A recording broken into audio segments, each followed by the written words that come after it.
They said this day would never come. They were wrong. Once upon a time, we had the LIM on this show, and I said we should probably do a sequel at some point. And they held me to that shit. So here we are. It's LIM Part 2. Electric Boogaloo. And why Electric Boogaloo? And why are the LIM here? Well, for a number of reasons.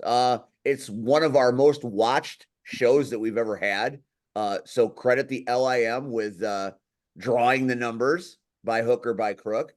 And also, they are leading us into fan access because they are hosting fan access this year. Apparently, Power Hour didn't do a good enough job last year, and we got ousted for the LIM. So the LIM giveth and the LIM taketh away. But tonight they are here on the Power Hour, and we are always glad to see all of them. Let's start with our Power Hour co-host, PX. Introduce the LIM to the kids for those that are just getting the experience of the LIM for the first time. Of course. So, ladies and gentlemen, you all know me. I'm PX. I am the LIM beer drinking champion. To my right in this, well, actually, I'm pointing towards Steve here. I have no idea where you're pointing. You're just on the other side of me is Tony Gabagool, my second in command, the godfather of the LIM. It's just fun to say. Gabagool. Gabagool. It is so fun to say. Califragilisticexpialidocious, but shorter. Right. To my bottom is Double J, the best looking member of the lovely Intoxicated Men. And the only one with a full head of hair. Right. Watch you with that, you little punk. Wow. And we're off to the races already. So that's 3. And to the bottom is Simp, who is working on some technical difficulties. Though he is a hacker, I have full faith that he will figure it out. That's disturbing in many, many levels, especially when you refer to him as Simp. And talking about your other member and his bottom is also a little inflammatory as well. However, we'll just move right past all the obvious. Also tonight on this show, we have, of course, the urban sensation, the legendary NWA superstar, C-Red. Joe Alonzo gonna kick your ass. I don't know why you wanted to kick my ass. You keep calling everybody NWA superstars and what? Joe Alonzo tried to fight Lethal at the last show. Yeah, it's not a good thing. He's a man with many a shenanigan. Of course, driving somewhere through the expressways of northern Indiana in pursuit of a Fitbit is, of course, the real deal. Rion Skills, our tribal liaison, and I'm sure there'll be a lot to discuss about IPW yesterday. I can't wait to hear all about it. All I know is somehow Sean Danger is came out of the night with high honors at the next show. So I can't wait to hear how that happened. PX read his notes, his shitty ass notes that he kept messing up from the JFW podcast. You can go ahead and have him do that. Yes, I'm calling you out, PX, because I listened to the show. I listened to it, and you was messing up a bunch of stuff. Yes, I said it. I'm calling you out.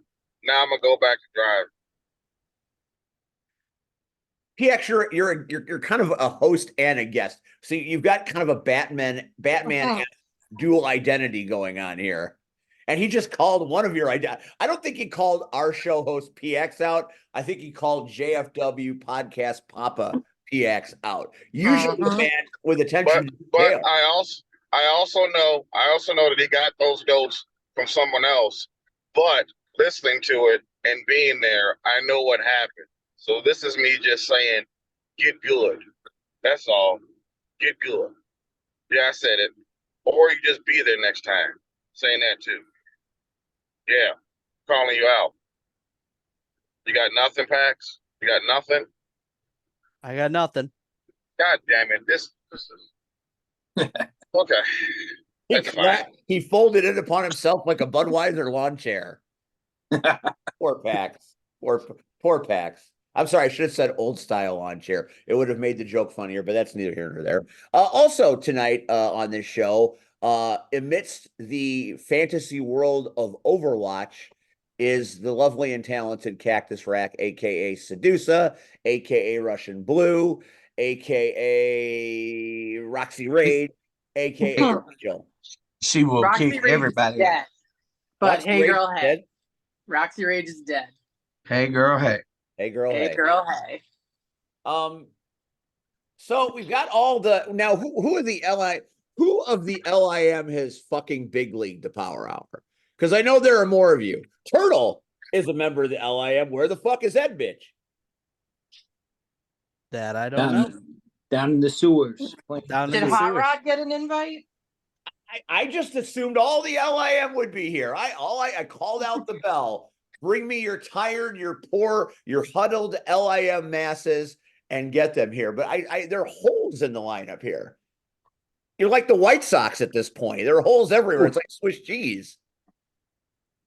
Pax is mad. Pax has got his game.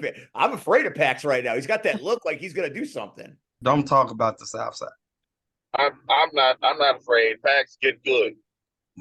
I will. You want to answer Steve's question, our fearless leader? I got no comment on that. Comment. We're asking. Why are you here? Why are you here if you got no comments? You know what? I can't. I need the Pokeball to drive. I need the Pokeball to drive. Can't. You know what, PX? You need an old style. I got one. Like a Snickers You get a situation. little- Like you he's get a little angry, quiet. but for beer. Yes. He's just pounding that shit. Poor PX. I have never seen PX this nervous before. Well, I'm here, Steve. So you consider the LIM in full effect. 100%. Grandpa Red, the where's Flash? Flash, a member of the LIM. Where's Flash? Why Flash always big league in this show? That I don't know. Doing baby daddy things. That's probably true. That's probably all right. Well, you know what? We're going to enjoy the LIM that we have. I love the LIM. We had you guys on in the early incarnations of your fandom, and from last year to this year, it's been quite an eventful calendar year for the LIM. You have had wrestling matches. You're doing interviews. You're creating vignettes. You're hosting fan access. And did I read that right in the message group about you guys have some big plans coming up?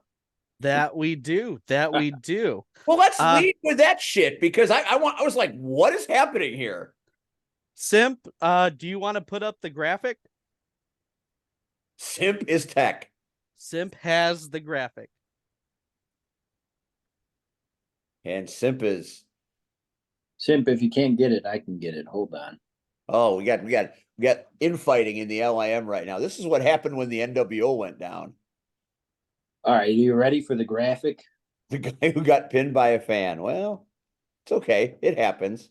I got pinned by Joey Roth. That might as well have been pinned by a fan. Are you ready, PX? I'm ready. Boom. Let me get out of the way. The lovely Intoxicated movie. The lovely So coming to a theater near you, the lovely I mean, this is like Beavis and Butthead do America. Essentially, that's what we're like going to be South going Park for. movie. And you wonder how the fuck is this even possible? But it's 2024. Anything's possible. Anything.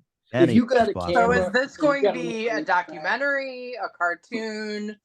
What's happening here? So here's what I can say. I do have a comment on this. So we have been talking for quite a while about, how do we fill the off season? Rocket Pro has their off season, so there's always a lull in content. That's why we came out with the podcast last year. We also started doing the vlogs to try to increase our content and then put it all in one place. Because the one thing we noticed last year with our videos was while we were getting the traction, I think people were kind of losing where we were putting our stuff. So we started putting it in one place. So now that we have this infrastructure for building up our content, we had this idea for a story we want to tell. And I can't say much more than that, other than it's going to change the face of the lovely intoxicated men forever. Are you guys getting sober? Is that what the joke is? No, way. that'll maybe be next April Fool's Day. Is this going to be like the Hunger Games? Oh, you never know. Is Daisy Ridley in this? Is that what's happening right now? Are we like a Star Wars reboot? We cannot confirm or deny who we've reached out to play the various members of the lovely intoxicated men. So but you're not even playing yourselves. we need It's gonna stunt be doubles, all Steve. We need celebrities. stunt doubles. And the big picture of all this, Steve. So what we're trying to do is we're trying to raise money from this movie, right? At the end of the day, we need to come up with 20 G's. All right. And why we need to come up with 20 G's is because we need to save Country Bear Hall. All right. Steve, Christopher Walken is going to demolish Country Bear Hall if we don't come up with the 20K. So that's why we're putting the movie together. Is that right, Pac-Man? Yeah, let's go with that. That's exactly. All right, so let me just recap here. The reason why we're doing this movie is we are fundraising to save the Country Bear Hall from the dastardly clutches of Christopher Walken. He's an evil banker. So the details of the story are suddenly coming upon us. So Christopher Walken is the villain. That's a nice choice. I mean, hell, if you're going to go after a villain, why not go after Christopher Walken? Right. He plays villain almost as good as anybody. Clearly, part of that 20,000 is to bring Pesci out of retirement to pay Gabagool. Because I kind of feel like if you're going to have somebody play Gabagool and it's not Pesci, it just doesn't work. You're funny, Steve. But we'd have to de-age him a little bit and give him that Gabagool essence. No hair, no worries. Like you're gonna punch somebody in the throat. You punch Christopher Walken in the throat at some point. Who's gonna play C-Red? Is it gonna be like Denzel Washington from Equalizer 3, where he's kind of old and frail and not getting around as much anymore? No. Who's it gonna be, Red? Who's playing you in the lovely intoxicated movie? First of all, nobody could ever play. Chris Rock? No. Or Will Smith. Will Smith is gonna come out and he's gonna set his life straight and he's gonna play C-Red. Do you see Gabagool? I was thinking, my I was thinking grandson The is Rock. showing How you about The right Rock? there. Look. The Rock is gonna play you? Yeah, Don't The we Rock. look so much alike? The physique, the beard, all right, the tattoos. Hey, why not? I mean, if we're in Hold fantasy, on, there go the eyebrow. Yeah. never do that again. That just creeped me the fuck out. All right, let's move on. Who's going to play Pax? Who's qualified to play PX? Let's give that some thought. Rachel, you're pretty good at stuff. No, Damian Saint's not No, PX. I think Hot Rod is basically his twin. So that'll Hot be Rod and it. Hot Danny Rod Andy has plays done stunt work. Kevin James. Kevin- Kevin James will play Simp. I mean, why not? If you're gonna play, No. Jeremy Show his Piven. rage. Jeremy Piven. Ooh, there you go. yeah, I kind of like that one. How about Paul Giamatti? I think that would be a good one. Well, you got Smiley McGee could see too. it. Who we casting a Smiley Well, McGee? I mean, he's the good-looking one, so we're gonna have to go Yeah. through the roster. I mean, Zach. I got Smiley McGee right here. I was gonna say Nick Swartzen. We're I bringing think in Nick- this guy. Nick Swartzen should play Smiley McGee. Oh man, I can't believe that man behind Gabagool's head is still living on. I didn't know there was a cowardly, spineless turtle in the movie. What does Turtle have to do with this? I said a cowardly, spineless turtle. It's the same thing. It's the same thing. He's not here, so he's a cowardly, spineless turtle. If Maybe you he's don't failing. get this done Saturday, yeah. mhm. Yeah, Saturday. That ought to be fun. So the lovely intoxicated movie, is it being picked up by like Netflix or Hulu or? We're gonna release it on our YouTube channel sometime around Labor Day. What's So- the runtime on this movie? We're gonna shoot for probably about an hour and a half, 2 hours. Wow! Feature film. Holy shit! Feature length. Who's doing the soundtrack? Roy. Simp. He's gonna do that MIDI. He's gonna play air guitar. It's gonna be great. Yeah, you're gonna play air guitar. I mean, you got to call Ewok. If you want a soundtrack, you call the Beatmaster. well, there you go. Simp was always good playing with his organ. Well, this ought to be a lovely, lovely movie. So you're battling Christopher Walken in this movie. That we are. Is this the time-honored story of good versus evil?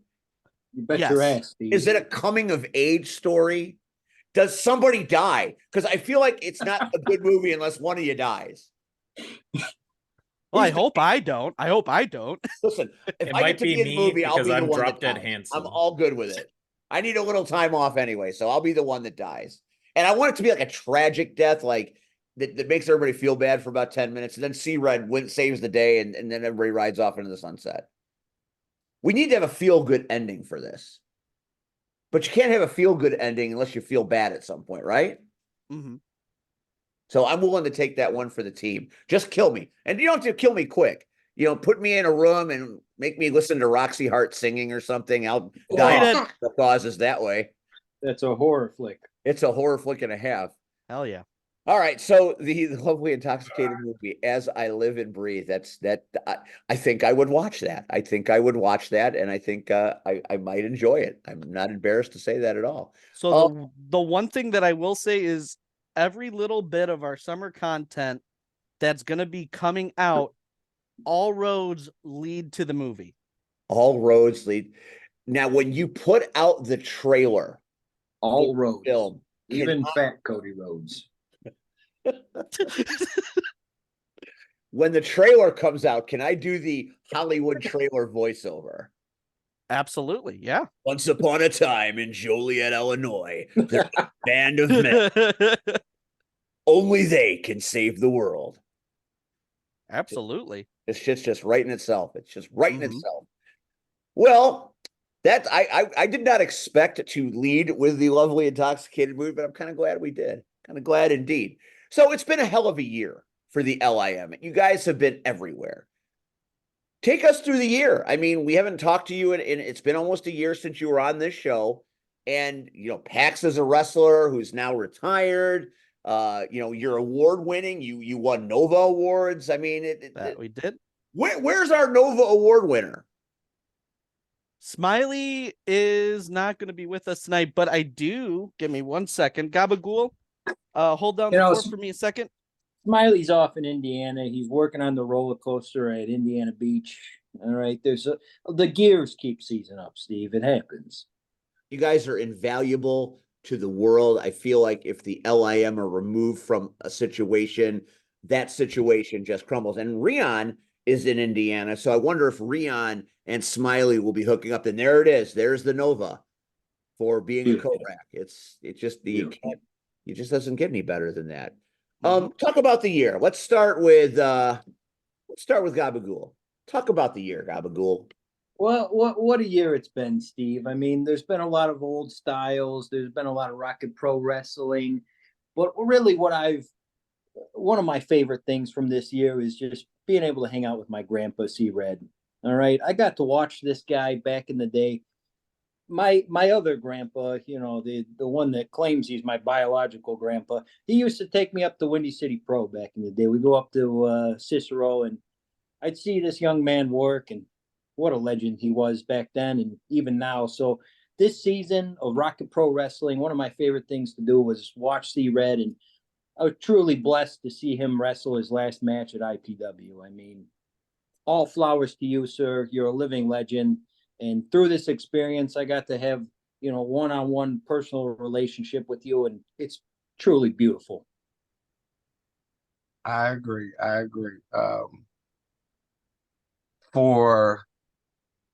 And I'm gonna try to hold the rest of the roses. Walking in to the LIM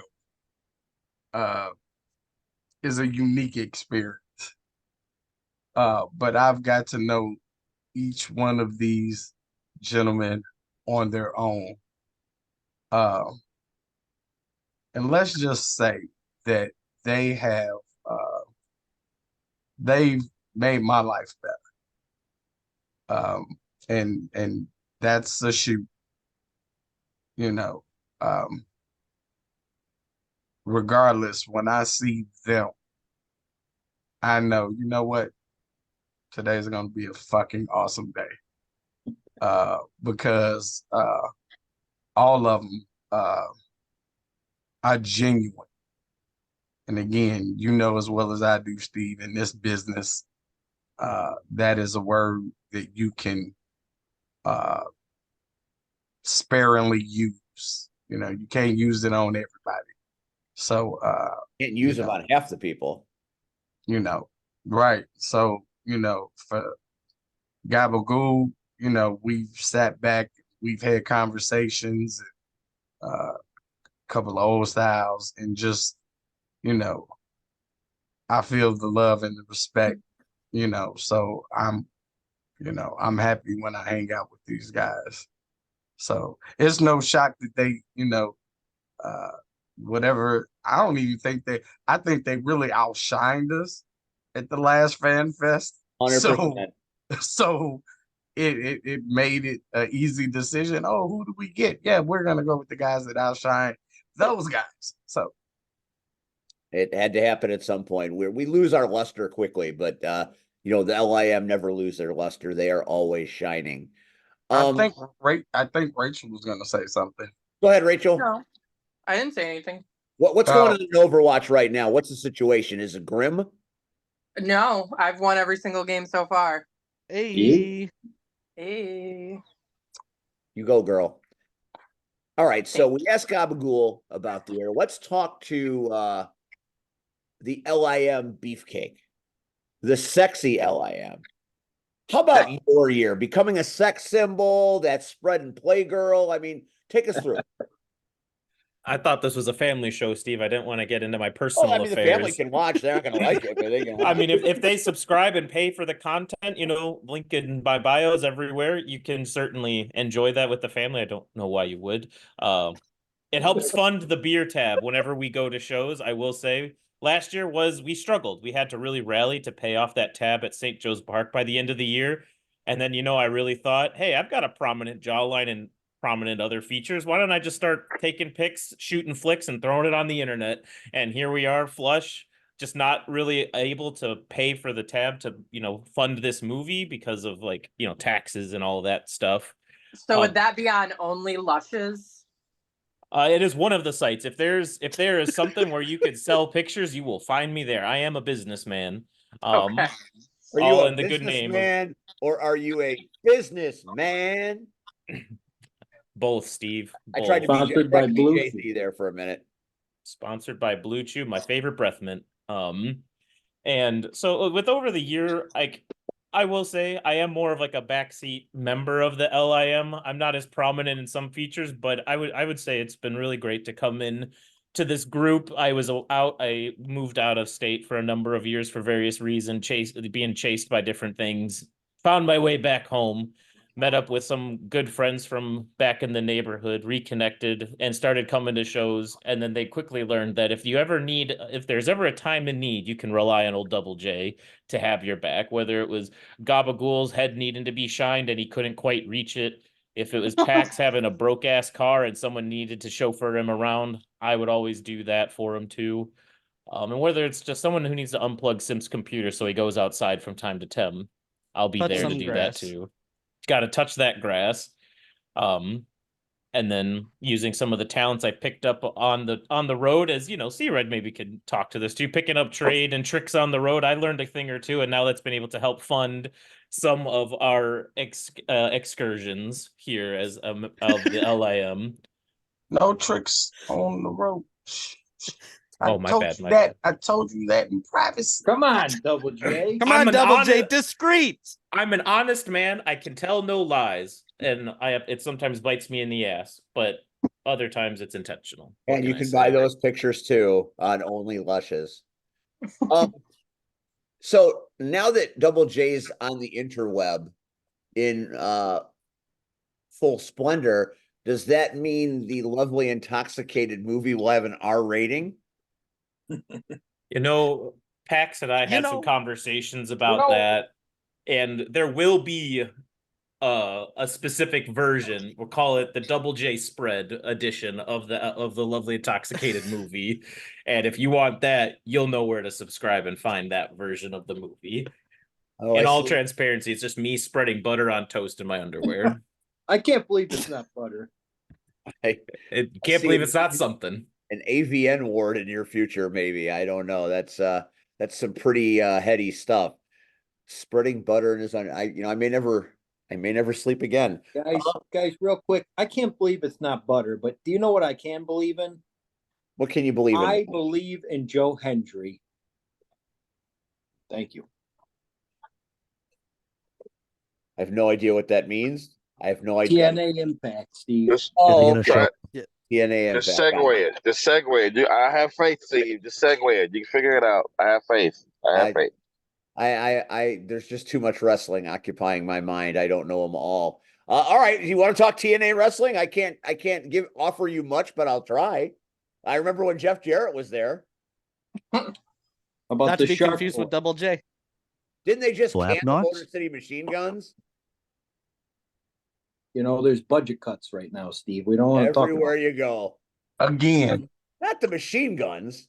in Ali, we trust. In Ali, we try. That's fair. That's 100% fair. So, all right, I'll give you that. I'll give you that. That's solid advice. That's solid advice. I'm an NWA guy myself at the moment, so that's where my bread is buttered. Double J, you and your buttering of bread, you wacky camper, you. So what can we expect at Fan Access? Since you guys are all about our ratings now, have the Shelleys just opened up Pandora's box and are going to let you guys cook? What do you guys got planned? So it will be a family-friendly show. I just want to make that clear. It is going to be a family-friendly show. There are children there, guys. So we will have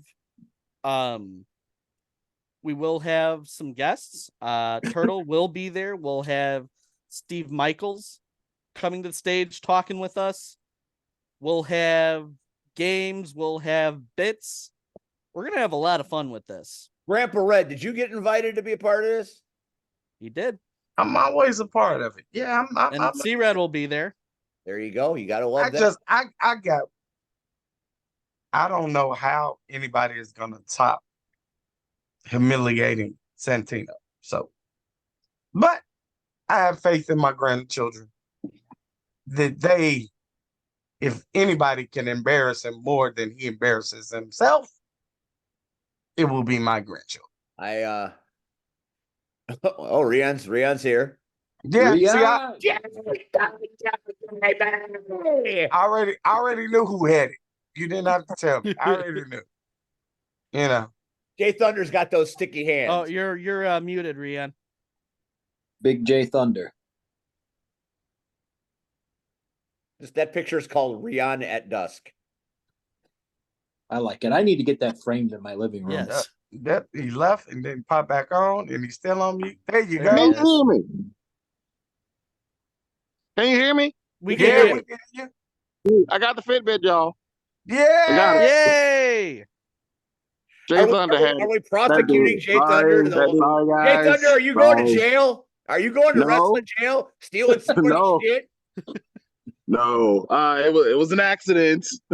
You sure? You sure? I did not take the Fitbit. All right, I didn't do it. It wasn't I'm me. just saying. I'm It just wasn't saying. me. I didn't do it. I find it curious that you're way out there, and that's how it got out there. Just Well, just by I- accident. Look at Jay Thunder. Look at how adorable Jay Thunder is. I didn't do it. It was not me. I had nothing to do with it. That's called plausible deniability. He's pleading the fifth. All I know is it's a bunch of people in Cook County that said that. So Well, I'm back on the road now, so I will chat with y'all. I'm still here, but just letting you know, I'm back on the road now. on Apparently, the road Gabagool has again. decided that we should open up the Power Hour chat, which I have never seen used before. Gabagool, you just had to say We've yeet. never used it. We have never Ever. used That it. was All of a during- sudden, some motherfucker says yeet. I yeet it out. I don't need any more yeet. Yeah. That was meant for PX. My bad. PX. That was in response to what you Oh, got you. Yeah, okay. That's an appropriate response, right? You I guys don't are think so. talking behind the scenes and you're yeeting each other. I think that encapsulates the LIM better than anything I could ever Yes. say. Yeet. What's Yeet. the between friends? I think you should run for office, PX. I think those days are behind me, Gabagool.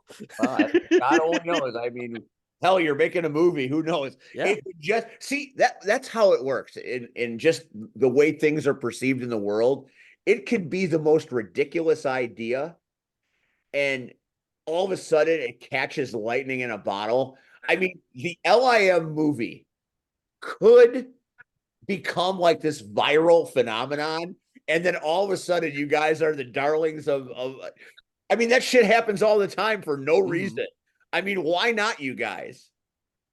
I mean, and this has been something that like me and Gabagool, we've known each other 20 years. How many movies have we tried to make in like high school? And I mean, we were in theater Really? together. Yep, we were in theater together in high school. I'm a little bit of a thespian, if you know what I'm saying. As am I. We can see our own. We can identify our own. I got the thespian gene myself. So now we had this, we caught lightning in a bottle with LIM, and as we were sitting and thinking about, how can we expand this brand? How can we move our brand forward? We thought, okay, this could be fun. And I think overall we're doing this all for fun. I mean, everything we've done in Rocket Pro, everything we've done with our content, we're just having a blast. And blast for a good cause, PX. Don't forget the country. Right. We got to remember Country Bear Hall. We do. Yeah. You guys get Spielberg or Christopher Nolan to direct this feature? Tommy Wiseau. Yes. Can't say I'm familiar with his work. Check out The Room. I'd rather not. Yeah, probably not a good idea. I want to say something. That's a great idea. And you just made Red leave. You just made Red fucking leave the show. See what happens? You let the LIM off the leash and people just start dropping out. Way to go, Gabagool. It's on you, Gabagool. Just all the love you have. We don't have No Coast to blame anymore, so we're going to blame Gabagool. So, the LIM heading into Kicks on 66. Will the LIM, aside from fan access, have an influence on Red's back? He must have forgiven you, Gabagool. Sorry about that, Grandpa.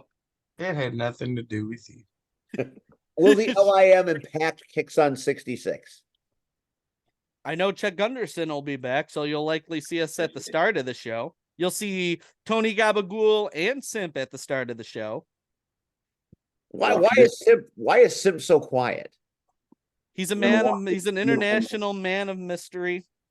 He is the mysterious hacker that tried to prove that Smiley McGee was the LIM mole. Turns out there's no mole in the LIM. That's to be determined. But now he's got other focuses. And Simp, I mean, what are you focused on mostly now? That's what the people want. Damien Saint. Oh, sorry, wrong picture. Hold on. What the hell? Sorry. Sim has got some bass in his voice. What's that? Sabotaging the LIM and RPW. Wow. That gave me chills. The Simp speaks. He does. Simp, how have you enjoyed the last year as the LIM has really taken off and become something beyond fans? It's been an experience, to say the least. What is your favorite part of Rocket Pro Wrestling, Simp? Just being with the LIM, being with Tony, the rest of the gang. Hell, you know what? You guys are a close-knit family. I love the response. Are you the old style? Are you And old hacking style. something right now? Is that why you appear distracted, Sim? Are you hacking something as we speak? Oh. Nope. There's a bit of a delay. That seems suspicious. Right, right. Right. Yeah, okay. All right, I'm gonna shift this over to see Red because being a member of the LIM, I might be a little bit out of my depth here in grilling these illustrious people. Red, talk to your people. What do you want me to say? See, don't you hate it when Steve throw you under the bus like this? Let me ask this. With fan access being Saturday afternoon, going right into kick on 66, what are each of you hoping to come out of this wonderful Saturday? I mean, because we're going to be spending a lot of time together. Let's just be honest. We're going to be spending a lot of time together. And none of us want to walk out. What's that, Sam? Oh, okay. It might have been me. I was going to take this, guys, if you Oh, don't well, mind. go ahead. Go ahead. But so well, what I look to accomplish, Red, is by about noon on Saturday, I look to be about 12 old styles deep, right? That's Okay. the start of a good day. Then we're gonna get on stage. We're gonna do this little stage show, and then by kicks on 66, I look to be about 24 old styles deep, right? I'm going for the whole case this time. I'll see your case and I'll raise you a case. Oh, a gambling man. Know when to fold them, Steve. I have never done commentary drunk. I'm open to the experience. It brings out the best in people. Hey, You don't want to go Blackburn's case for coming case back. with us, That'll Steve. that'll give me like a Roadhouse-esque bar fight with Blackburn. I'm gonna kick that old man's ass. I mean, with all the shit he's pulled, especially with everything that's went on in your match last month, Steve. Let's not talk about that. Yeah. I heard It the was a commentary on my match. It was just a There are things to talk about. blasphemous distraction. Yeah, Blackburn sucks. Piece of shit. I'm gonna take care of him. But hey, if I'm drunk, dude, Graduates every month. What'd you say, Simp? He graduates every month. He graduates. That dude is hooked on phonics, and I'm gonna put a hook up his ass. So, Double J, what about you? Well, I'm glad you asked, C-Red. I've been thinking about something for a long time now, and at Fan Access, I'm going to be issuing a certain challenge to a certain individual, and that's all I'm going to say about that. If you want to know more specifically of what I'm going to do, you better be there. It's going to be a sight everyone will remember, and that's a Double J guarantee. So it's not a spoiler. Mm-mm. There's gonna be Jake ups at Fan Access. Someone's gonna fight. Is it? They might drink, Steve. They might drink. Yeah, I'm a lover, not a fighter, Steve. When we issue a challenge, it's mostly a drinking challenge. But I will say this isn't a fight. It isn't a drinking challenge either. It's one that the fans need to see. It needs to happen. Justice is going to be served on that day. You're gonna punch white girl waist. No. I would never lay a hand of aggression on a woman. But he's not a woman. That's what I don't. I get confused See, because Red. his name is White Girl Wasted. And I then do. Don't you? I do too. Like, why would you name yourself white girl wasted? Oh boy. I might take the Aaron Stone route and just give a Jimmy Kimmel discretionary advisory before I do what I'm gonna do. So be on the lookout for that. Oh All I boy. have to say is WYM. WYM. What do you What mean? you mean? You'll find out at Fan Access.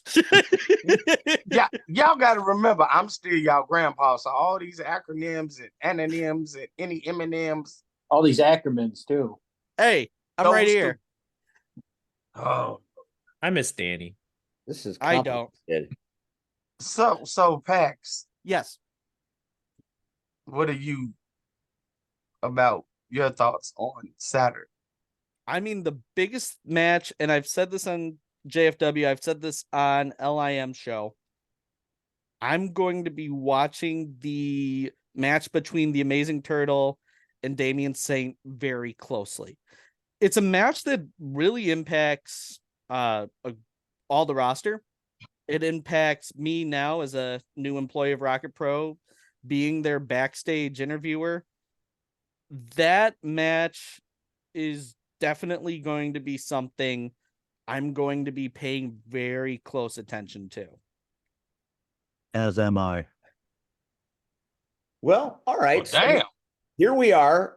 Let's talk a little bit about the season finale of Rocket Pro Wrestling. Kicks on 66 this Saturday at St. Joe's Park in Joliet. Rocket Pro Wrestling, the final show of the year, the culmination of an entire year's worth of programming coming together in one night. And the double main event, we've got Ryan Matthews versus Maximus Orion. And then we've got the triple threat tag team match.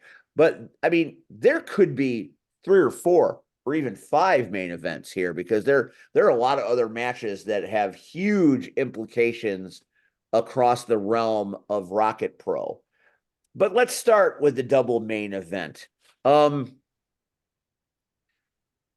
month, I didn't get to see all of it because I was backstage changing for our match against Roxy and Joey, but some strange Fortnite things were afoot between Maximus and Ryan Matthews that involved playing cards. Wild Card, I believe, was the name, and his gang. And there's a good look at Wild Card. I have dubbed him C White, because I mean that as much as Red wears red, that dude is rocking the white. I mean, that is some C White shit right there. Look at him. He's stealing your gimmick, bro. I want to step that. See, that's a match I'm going to suggest for next year when we come back for Fall Brawl. I want to see Wild Card take on C Red in a match, because that would be some dope ass shit. Kick his ass, Red. Yeah, Red kick his ass. That's like he's trying to beat you, but white instead of red. First of all, I did not create the character on Fortnite, did I? No, you didn't. But that guy's. I just feel like that whole vibe. I mean, it's not the first time somebody's stolen gimmicks. You know, well, I mean, imitation is the best form of flattery. I mean, I'm just saying. So I didn't see what happened, but you know, there was a contract signing and bad intentions. So now here we are at Kicks on 66. And is this the final battle? Is this the end game for Maximus and Ryan Matthews? And when someone walks out victorious, what does that mean? It's a street fight, and it's a Mos Eisley Cantina street fight. So you will never find a wrestling match that's more wretched hive of scum and villainy than this particular match. I mean, what is Greedo going to show up with a blaster? I mean, what's going to happen in this match? Steve, that Mos Eisley is a rough side of town. All right. I went on Windy City Slam a couple weeks ago, and I let Mike Pancao know that when I used to drive through there, it was just blasphemy, right? The only pizza joint that they had in town, it was a Pizza the Hut. Okay. That's the one where you don't want, where pizza's going to send out for you. Exactly. Who wants to go there? Now they're doing a street fight there. This is going to be bloody, man. So I'm thinking of all the things that could happen. And, you know, a Mos Eisley street fight on May the 4th. I mean, I guess it kind of makes sense, but that opens up a whole Pandora's box of shit that could happen in that. I mean, we've seen the Dark Lord of Sith at Rocket Pro before. So I'm not saying Vader shows up again, but he's been there once. What else could happen? It's a good point, Steve. I think Maximus almost needs the Dark Lord, right? He almost needs him to vanquish Ryan Matthews from the galaxy. Red, what do you think? What kind of Star Warsy hijinks is going to happen in a Mos Eisley street fight on May the 4th? I mean, this just screams chaos. First of all, has anybody ever noticed that when Double J is in the building, Ryan Matthews never looks his way? Hmm, You know why? interesting. Because Ryan Matthews realizes he's not the most handsome man in the building. So, Well, it's Gotta give it's a a bitter good truth. look at that guy. Oh, is it hot in here? Or is it just Double J? Am I I right? wish I had my hot Double J fan with me. It's a boy, just so you know. I'm just saying. So anything can happen. And that's why I'm not even trying to even let my imagination go there. Grogu could show up. Anybody can show up. The Mandalorian could show up. Ahsoka could show up. Hey, Fett can show up. Hey, I'm telling you now, if Grogu shows up, I'm losing my shit. Just tell him. Same. Just tell him. I'm off commentary. Fuck that. What about Kylo Ren? What if Kylo Ren shows up? He's an asshole. So He's got those daddy issues, you know. He does have daddy issues. We've all got right, after taking out his own goddamn daddy. Yeah, you got fucking issues. But that's just me. Anyway, I found it counterproductive on a catwalk with nobody watching it to take your dad out. I feel like that's kind of a cop-out. I'm just saying. So let me just say that I had to use the bathroom and coming back, Nuke and our great, hopefully, let me cross fingers and arms. Michael Allen did a great job. Did a great job on commentary all night. So I didn't want to interrupt their flow. So I stood back by the restroom. And this was a setup. And we all know who set this up as it played out. And it was safe. And I think they understand what this match is going to be Saturday, but they have no clue what's going to happen. So, now here's what I hope happens. I hope that idiotic Jay Beck, no paycheck, gets involved. Please. Please, oh please, Yoda in the sky. Yoda in the sky. And I pray to God Maximus tears his ass up. And pour a half and half on him while he's at it.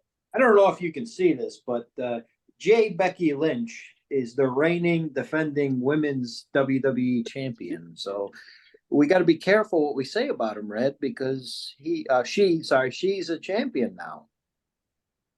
Where? On OnlyFans? Becky Lynch. Hey, that's my title. Well, I know what I'm going to be simping for. I sell the most OnlyFans on the internet. You can buy one just like this on my merch store.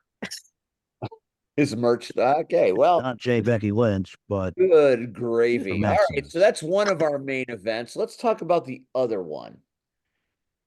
The final level, despite shenanigan after shenanigan after shenanigan, finally reunite.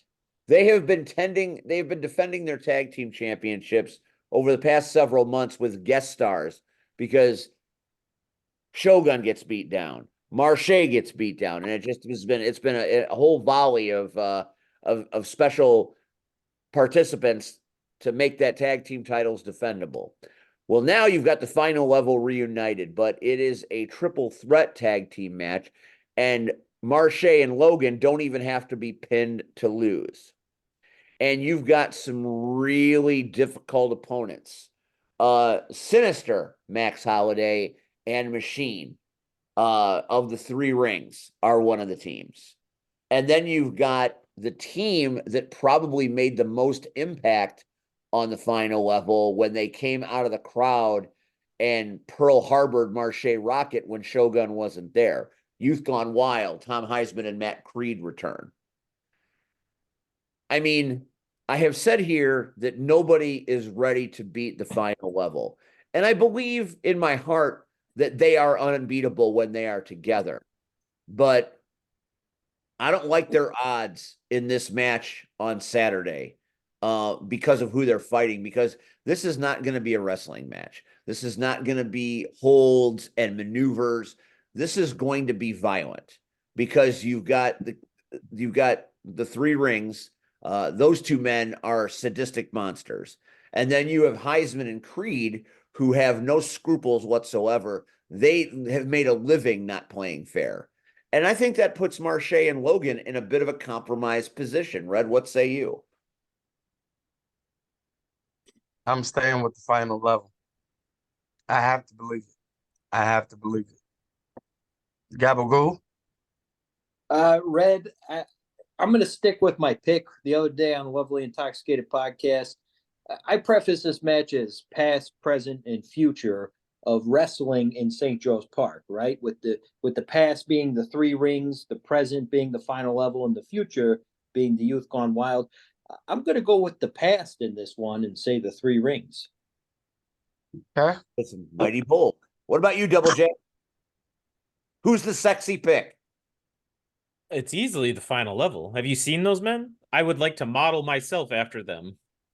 I try to aspire to have a chiseled body like Shogun, and pecs as big as Marche, and I only hope to be able to slap things just as hard as Marche one day. It'll barely pay off for me in the long run. But how could you not go with the final level? Even when they're down a man, they still are just on another level. Mm-hmm. They're too tough. All right, that's solid logic there. What about you, Pax? No one's getting past the final level. It is easily the most dominant tag team in our scene today. Now, given you got Machine and Max Sinister with with maybe some experience advantage, but end of the day, Marche and Shogun are going to come out with that W. I'd like to agree with that, but there's just this thing about Youth Gone Wild. They love to shit on people's waffles. So as much as I believe in the final level, there's just something about Youth Gone Wild being there this Saturday that makes me a little uncomfortable. Cactus. Cactus. Oh, do I get to speak now? Yes. Well, I don't want Oh. to interrupt your Overwatch. We're I'm sure. picking our moments with you. It's the final level. End of story. Tell me why. I don't think there's anything I can say that no one else has already said. I mean, if you're looking at combined years of experience and general ring awareness and knowledge, there's no one else. Yeah, that's at the hey. But I hate to challenge a beautiful woman such as yourself, Cactus. But if they got so much ring awareness, why do they keep getting beat down in the backstage? In the backstage, I said the ring. I didn't say the backstage. All right, that's why I don't challenge a beautiful woman as yourself. Okay, I'll stay in my lane. This ain't the Dan Ryan.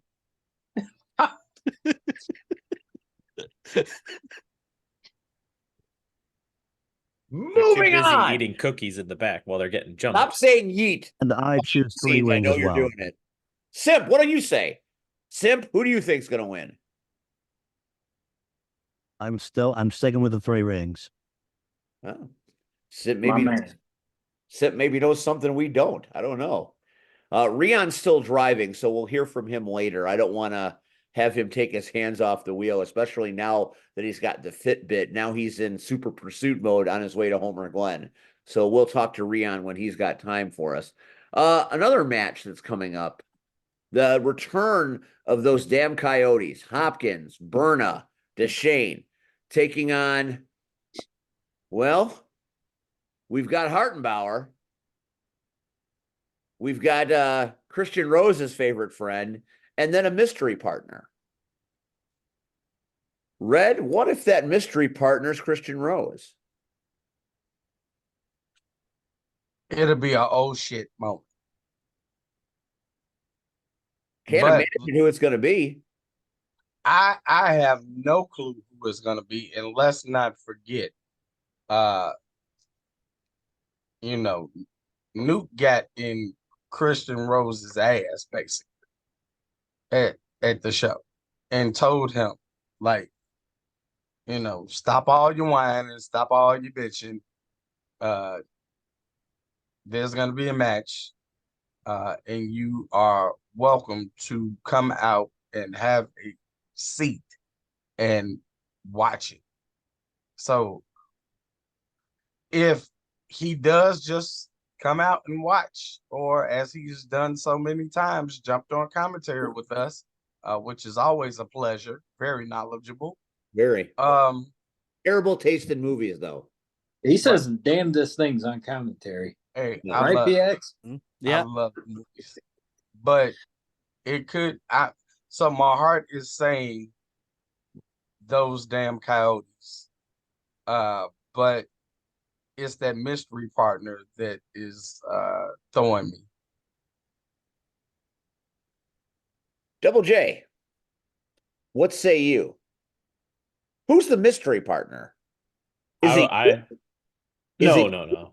It would not be me. They can't afford my rate. It's I only would have, $9.99 a month. hey, that was a special promotion, okay? Sorry. We're back up to $69.99 a month. How you doing? Wow. But Saw that coming a mile away. it sounds like you've watched my videos, Steve. You kind of get it. I have plausible deniability. I cannot confirm or deny. It was journalism. I understand. Pure fact finding is what it is. Yep, they watching the tapes, as the kids say. You gotta analyze the tapes for better or worse. I'll let you be the judge of that. But to answer your question, I would have to agree. I think it is Christian Rose. I think he's got a chip on his shoulder, and he's tangled with all three of them in some capacity, and it's gonna throw them off. And we'll see what happens. But I believe the Rose's thorns are gonna show their true colors this Saturday. Might be right about that. Red, who's kissing you on camera? Why is it not us? It's Diamond's daughter. My daughter. That who's kissing me. Don't do that shit to me again. I still haven't recovered from Diamond the last time. Mm-hmm. Diamond isn't here. Ah, there it is again. My daughter is empty. My daughter with my soon-to-be grandchild. So, you know how they just love Papa. Everybody love Papa. Gabagool. Who wins Well, this Steve, match? I was looking for a picture on my phone to pull up here, but let me get to it. So I almost got to go with Collins and Hartenbauer because the unknown partner gives them an advantage, right? They could pull out anybody at this point, right? Am I wrong? I mean, it's unknown. So the guy I was thinking they were going to bring in, you ever hear of Vacant? You know who Vacant is? PX knows who. Oh, he's a Vacant is. multi-time world champion. That guy's won multi-time every intercontinental world title. champion. Yep. You know, every time they strip someone of a belt or a wrestler gets injured, they always give the belt to Vacant. I think Vacant's going to show up, and that's going to be the mystery partner. Future Hall of Famer. That might be the best theory I've ever heard in my entire life. They hooked me on that one, boy. That was pure intellectual prowess. A lot of old styles fueled that idea. Okay. Impressive indeed. Simp, what do you got?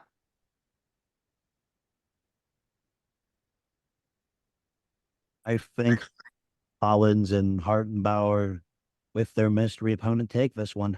Is it you, Simp? Are you the mystery partner? I'm not a wrestler. Well, you could stomp on him. Doesn't matter. PX wasn't a wrestler. That didn't stop him. Right. You could stomp on him. Yeah. That's very true. Anything is possible in the world of Rocket Pro Wrestling. It's May the 4th. It is. Max, what do you say?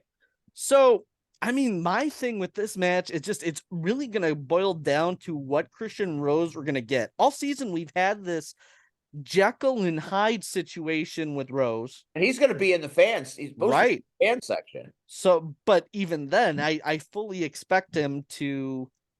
He's going to impact the finish in one way or the other. So, it depends on if we get Jekyll or if we get Hyde. But it's going to be very hard for the Coyotes to focus with that they have to watch their backs for.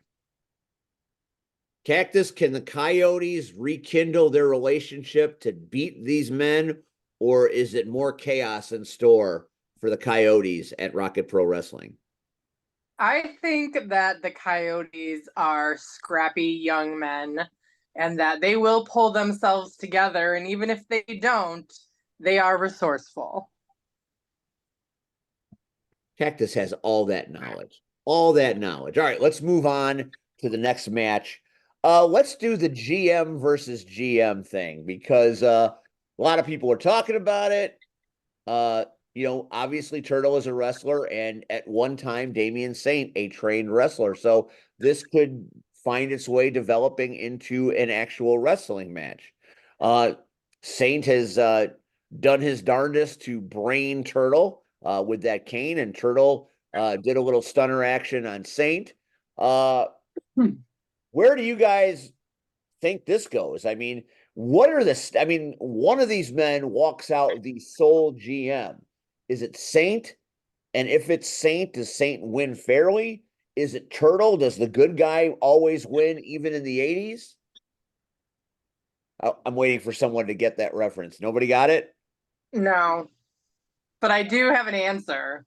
Tell me, Cactus, tell me.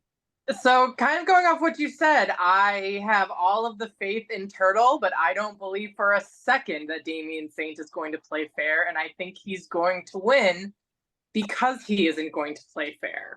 So unless Turtle can lose some scruples, it's going to Damian.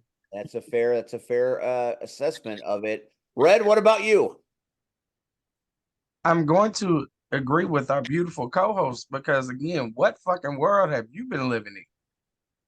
Like, bro, it's Saint we're talking about. When have you ever known the undeniables to do anything upright and righteous? Never. It's fair.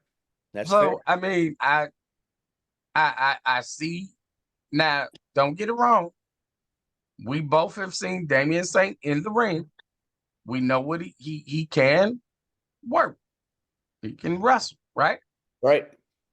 But the problem is, okay, Turtle, what is it? For the past 6 months to a year, really more than that, but we'll say a year, he's really gotten his shit together and gotten better, right? So wrestling wise, I would go if it was a one-on-one,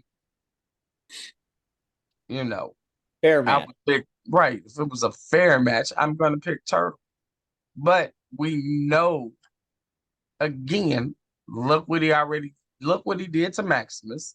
Shit, look what he did with fucking Koa. I mean, shit. So do we really think that now with everything on the line, he's going to play fair? Hell no. So, I agree with our beautiful Rachel. So the LIM must have a very strong opinion because one of the GMs is an actual member of your band. I'm going to let whoever wants to answer it right now. I know Tony might have something to say for sure. PX, thank you. You could see it in my beard. I was reading. I read your beard. The other day, Maximus Orion was on our podcast. He's a member of the LIM. And Maximus said something so eloquently, right? And it's that Damian Saint's lukewarm mouthwash cane, right? Is that what he said?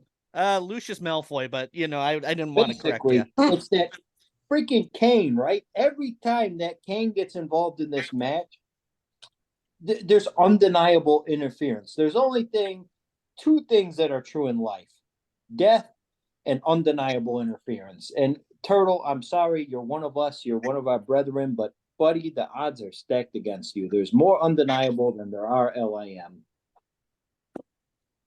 That's a strong statement right there. What about you, Double J?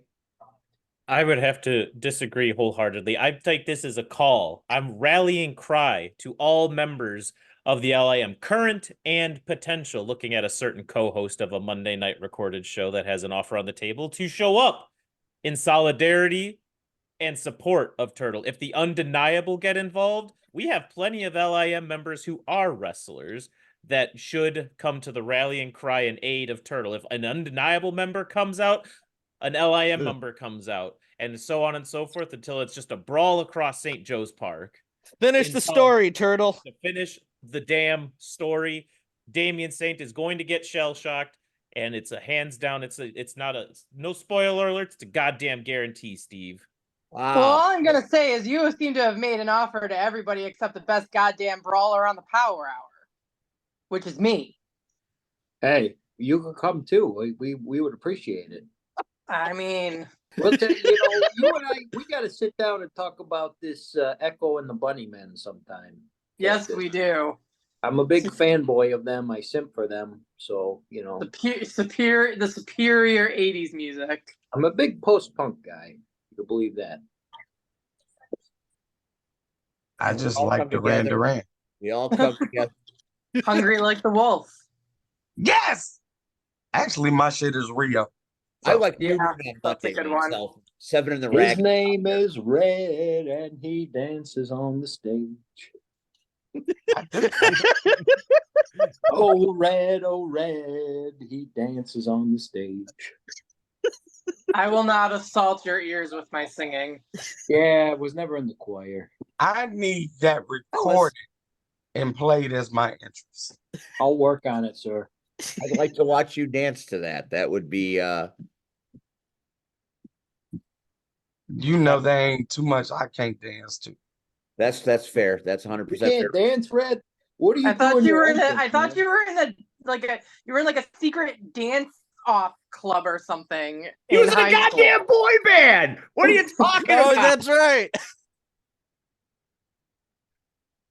I broke out New Edition yesterday. So my students Fitness got and to see love. that. Why Andy do I has- feel this way? Actually, it was Mr. Telephone Man. But let's keep going. Don't make us start singing, man. That sounds I- like an earworm. I Sim? want to believe Turtle will win this. Regardless says of he- outcome, regardless of experience, there's bound to be shenanigans involved when it comes to Damian Saint. He always has tricks up his sleeve. Damian Saint doesn't just want to win and beat Turtle. He wants to make Turtle's life a living hell. That's fair. And Sip brought out the X-Files. He wants to believe. We, as members of the OIM, we have to rally behind him. If all of RPW has to get behind him, or else we'll have to endure more of this. If Turtle wins this, Yeah, or Damian Saint isn't going to be Lucius RPW Malfoy. He's going to be Voldemort. will be a much happier place. Lukewarm mouthwash is what I heard. It's I have what they some of call that it. in my bathroom on my I sink. believe in Turtle. I believe in Joe Hendry. We all believe in Turtle and Joe Hendry. They're the Shit, same. I believe in Simp because he ain't said much of lot. And tonight he was adamant about this one. I like the way he said, I want to believe. I mean, he was fucking Mulder there for a minute. There you go. Right. All right, Pax, tell me. So I've been working backstage for Yeah, because your job on the line. and that's the big thing, because Turtle was the person that gave me the opportunity, that presented the backstage interviewer role. So I'm very, very indebted to him for giving me that job. And I don't necessarily say that probably as much as I should, but I'm very grateful for Turtle and for everything that, not only that he does for LIM, but for Rocket Pro. And you don't know a guy that loyal, a guy that wants to make sure that he makes things right. And then you got Damian Saint. You have somebody who has a portion of the roster under his payroll and under his thumb at any time. And it's going to be very, very difficult, because I asked Turtle yesterday on JFW, as far as, can you ban Undeniable from ringside? But Turtle is aware that Saint probably would overrule that. And, he seemed ready for the challenge, but the question is, would he get overwhelmed by it? Anything can happen on any given Saturday afternoon at St. Joe's Park. And I have just one word to say about all of that. Yeet. Yeet. That's just pandering is all that is, but that's okay. It worked. Let's take a look at the next. I believe this might be very interesting for Cactus, as the Kings of the Six seem to be having some difficulties. And it looks like Skylar Reed, who is very special to Cactus, is going to call out Devin August. So we're going to start with Cactus, and she has deep relationship with Skylar Reed on many subjects. What do you see happening here? What's going to happen between the Kings of the Six? I have no clue what's going on. All I know is Skylar Reed has my full support. Simple, to the point. Wrong or right, wrong or right. My little maple syrup friend has my support. Well, let me catch you up. So, last month, the Kings of the Six finally had their opportunity to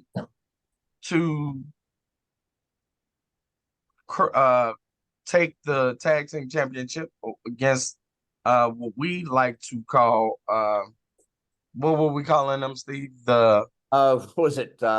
It was the final turtle or the final slice? Yeah, the final slice. Final we call slice. them the final slice.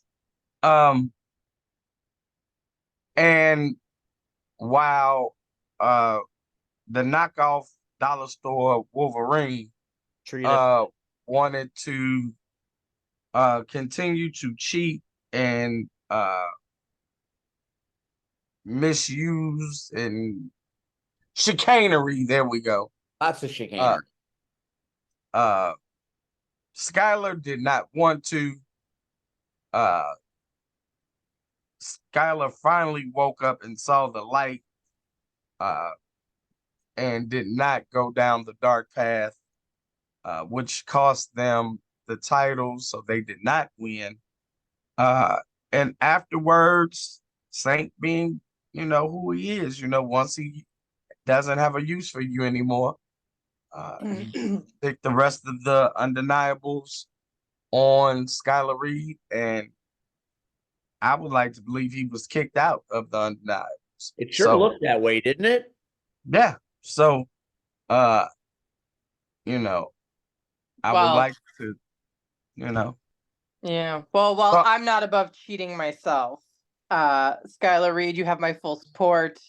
If you need backup, call me. I can't be there this weekend. I'm getting a tattoo, but maybe I can bring the artist with me, and I'll lay the smackets down on the undeniable for you. Now that's an offer that you simply can't refuse.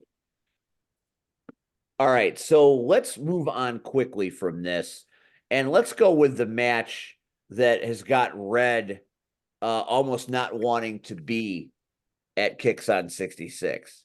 You do it. Got a triple threat match. You've I got don't give a damn. the generational treasure, Shaq Jordan. You've got Don't you move, Gabagool. Gabagool, sit back up. Sit back up. Thank you. Sorry, Grandpa. BOW. Here. And then, of course, you have the man named Grin. Whatever. Fuck you, turtle. Hey, it looks like I got hair finally. I got a little Hershey kiss. Very good. Got a nice little pompadour on the crown of your head. I'll take it. It's more than I've had in years. It's very, very fashionable. Let's start with Double J. What do you see this happen in this match? I think no light is safe from the wrath of Shaq Jordan. And just like he is every time he steps in the ring, he is lights out on the mic, in the ring. And I think he brings home the W against these two very formidable foes. It's just not a victory for him, but it's also a victory for C-Red when he lays Grim down to rest. Yes. That's why. See, I love my grandchildren. You just got put in the will, Double J. Nicely done. Finally. You're gonna get those Windy City boots. I've got plans for them. You better do something. You better come hard or stay home, brother, because All right, I'm not gonna move. I'm gonna hide this little green guy behind me. He's got algae all over. I love it. That's dedication to the craft. He's been swimming down in the swamp with his old pal Shrek. How you doing? Listen, I gonna talk about this generational talent. Bow Wow Bane over here, nah, he ain't happening. So I'm gonna go with the generational treasure, Shaq Jordan. Pac-Man. I mean, here's the thing. I have to sort of discount Gabagool here because BOW is a very, very intense, tough, and ruthless opponent. It's going to be very, very tricky for both the men involved when it comes to BOW. So who wins the match, Pax? Could be BOW. Oh, that's an interesting take, a hot take. Cactus, what do you see? I even take that. I'm Shaq Jordan all the way. He said what he said. It's in the name. He's the generational treasure. I mean, I'm sure Grin will be too busy staring at C-Red. So, Fuck that. Red, you got to pick. What? What's you pick? Gabagool, stop playing. Sorry, Grandpa, I got that cramp in my back. I've been carrying the LIM for years. That's fair. I'm picking my nephew, Shaq. You know, Shaq Jordan right now is one of the best talents working in this business. There aren't many wrestlers lacing up boots right now that can walk in the shoes of the generational treasure. The only thing I'm going to say is it is St. Joe's Park. It is Joliet. And in that hall, when that crowd starts to go crazy, you're entering Grin's house. See, Red. I didn't say I was picking him, Red. I'm just saying you're entering Grin's house. It's going to be yeoman's work to beat Grin at a home game. But as much as I love the specter of Grin and have my entire career, as much as I love BOW, I have been working with him since my first year in the business. I don't think I've seen anybody that has the ceiling of Shaq Jordan. The man can do everything in that ring. The man can talk. The man can walk. He has got bravado unlimited. So some way, somehow, despite it being a home game for Grin, I have a hard time picking against the generational treasure. You can come back now, Red. We're going to talk about the next one. Let's talk about the next one. We've got the Rocket Pro Wrestling Heavyweight Championship. And this was made into a triple threat match. You have got our champion, Steve Michaels of The Undeniable. You have got Aaron Stone, the Dream Breaker. The man has been on a mission. Title was taken away from him. And now here we are. But then you have Koa. the man with more heart than anybody at Rocket Pro. Is this Koa's moment to overcome the odds? Because when Michaels and Aaron Stone come together, there's bad blood there. Can Koa take advantage of this and become champion? That's my pick. What say you, Gabagool? You know, Steve, here's the thing. Aaron Stone has already pledged $12 to the benefit of the Country Bear Halls, so I got to go with Aaron Stone on this one. Now, I know it's a triple threat and anything can happen, but I think what is going to happen is these two beautiful guys are going to gang up on this guy, and this guy's going to break his dreams.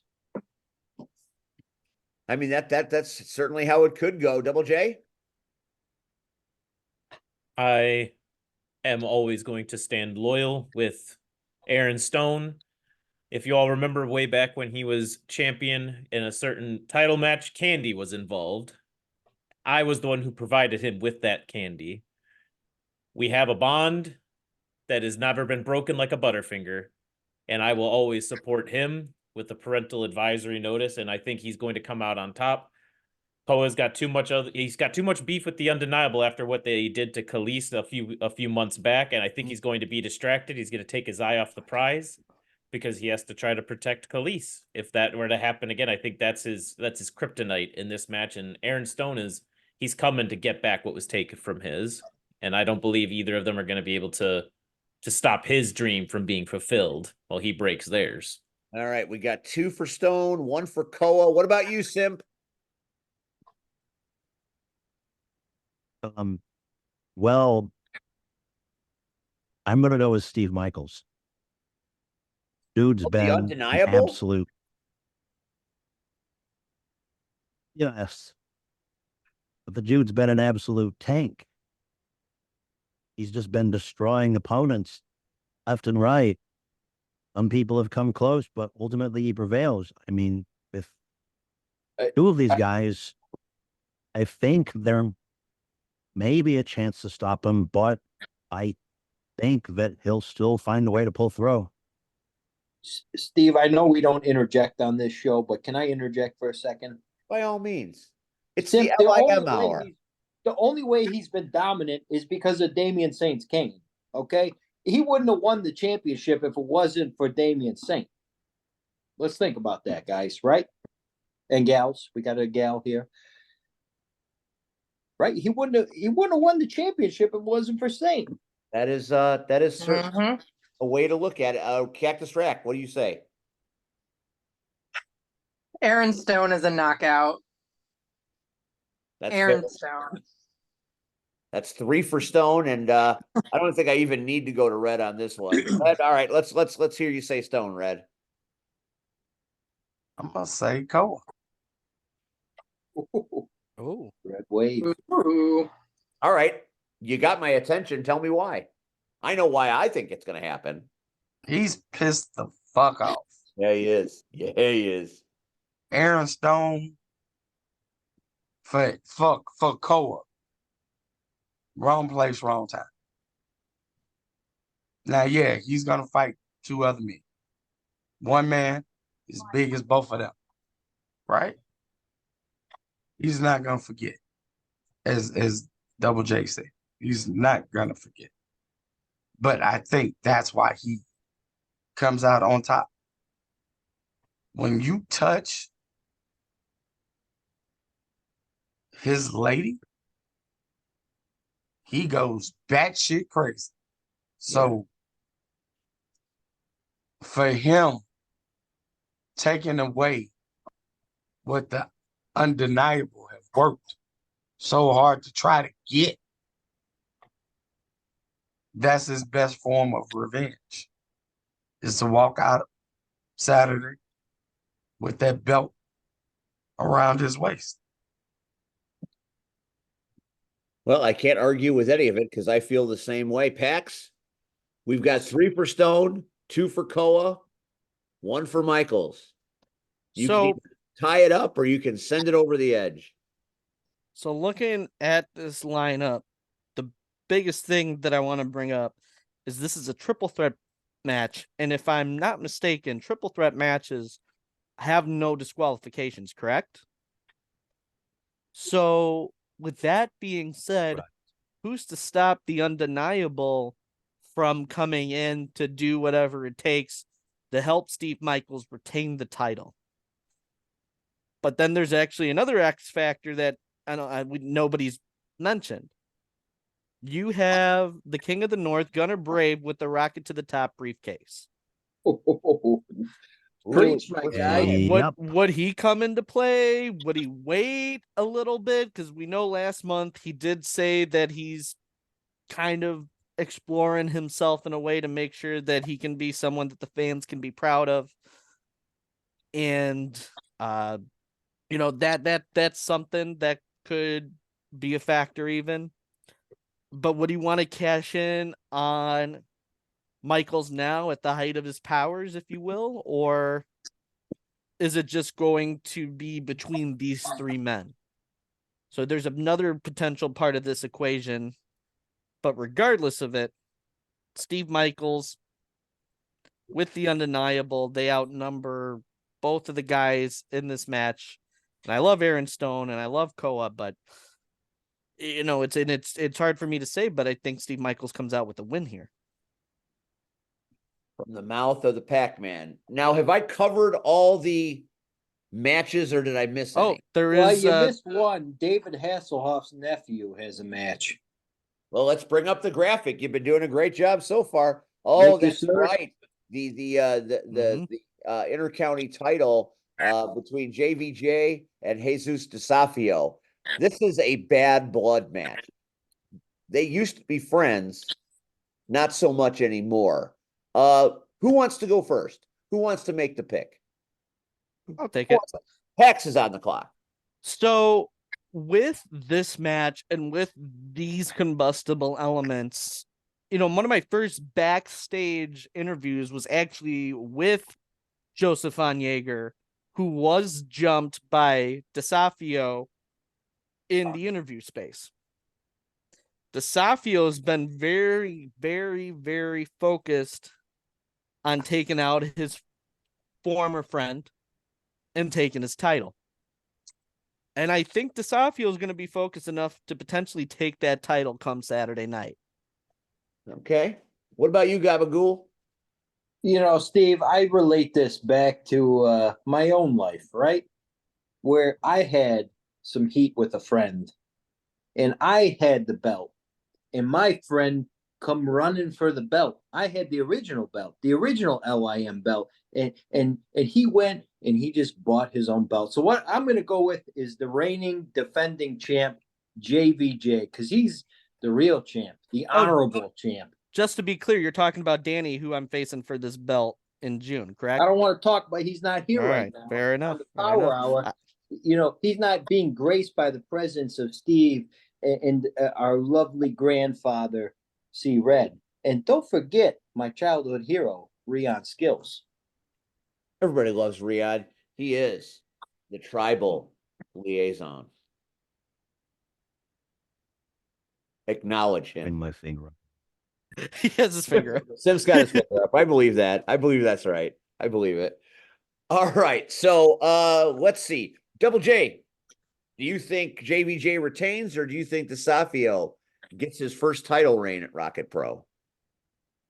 I mean, JVJ has had a hell of a run as champion. I mean, he dethroned Rion Skills for this title. That's no small feat. He's getting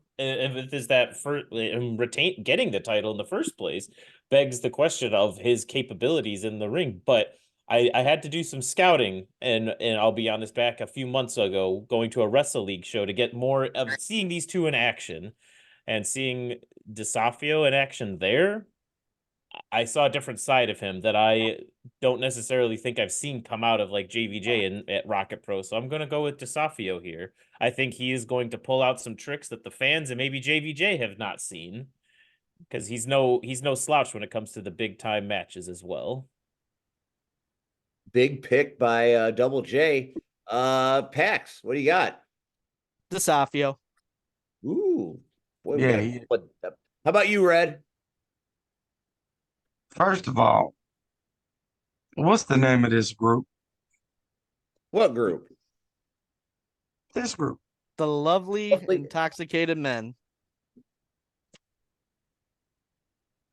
So do you really think, Steve, with me being brought in by my grandsons to a group called the Lovely Intoxicated Men, that I'm not gonna pick so I can have Jaeger bombs all night? Thank you, Red. So you want the Jaegers Jaeger all bomb, night? so you're picking Von Jaeger. Yeah, because I can't. First of all, I don't give a fuck what nobody say. This dude, his beard is so fucking fucked up. Like it looked like he went to Stevie Wonder and had Stevie try to give him a line. So That's the My Sharia Moore beard. that's My that's cherry I went to a more. blind. You know what? I went to the first chair in the barber shop and asked for a beard liner, and that's what I got. Can I finish my line on the Sharia more? You keep going. Pretty little intercounty championship I adore. You're the only one my heart beats for. Thank you, Stevie. That was unsettling as well as spectacular. So that you can't have both ways there. Cactus Rack, do you have some experience watching these gentlemen? What say you? It's Joseph Von Jaeger all the way. So that leaves- While Jose Desafio may be focused, Joseph Von Jaeger has it. I think that a championship title change happens this Saturday. I think Desafio finds a way to beat JVJ and become the new intercounty champ. As much as I'd love to have Jan Von Jaeger bombs, Desafio is driven and he is one of the best upcoming talents I've ever seen. So that's where I'm going with that. Who the hell are you, Professor Blackburn? Hmm. Uh-oh. Red, I'm going to let that one go.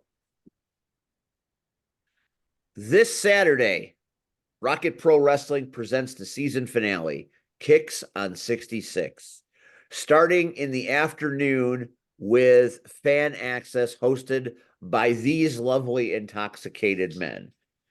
Come early. When do the doors open, y'all? When does fan access open? 2 to 4. It goes from starts at 2. It's $5 to get in.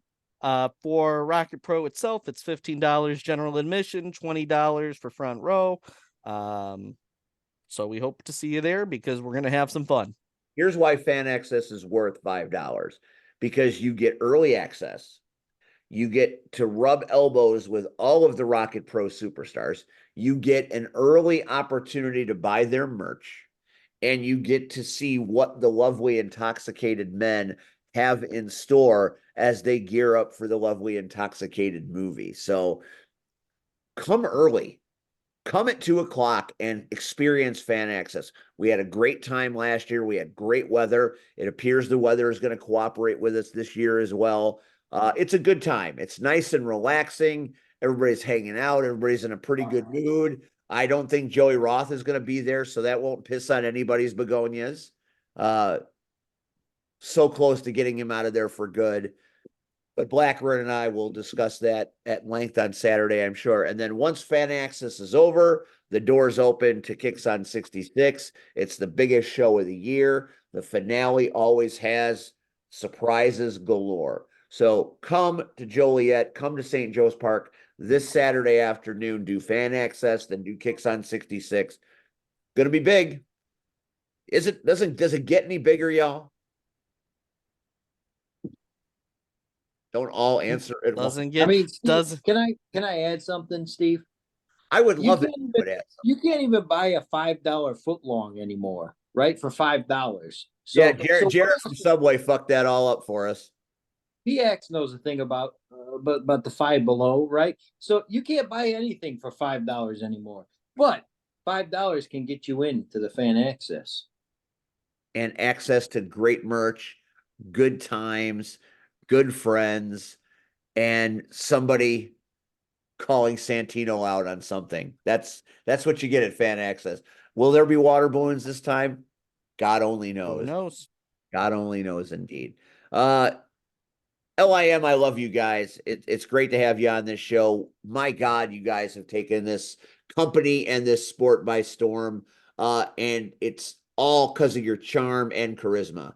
And you guys have that in buckets, and we're always glad to have you on this show.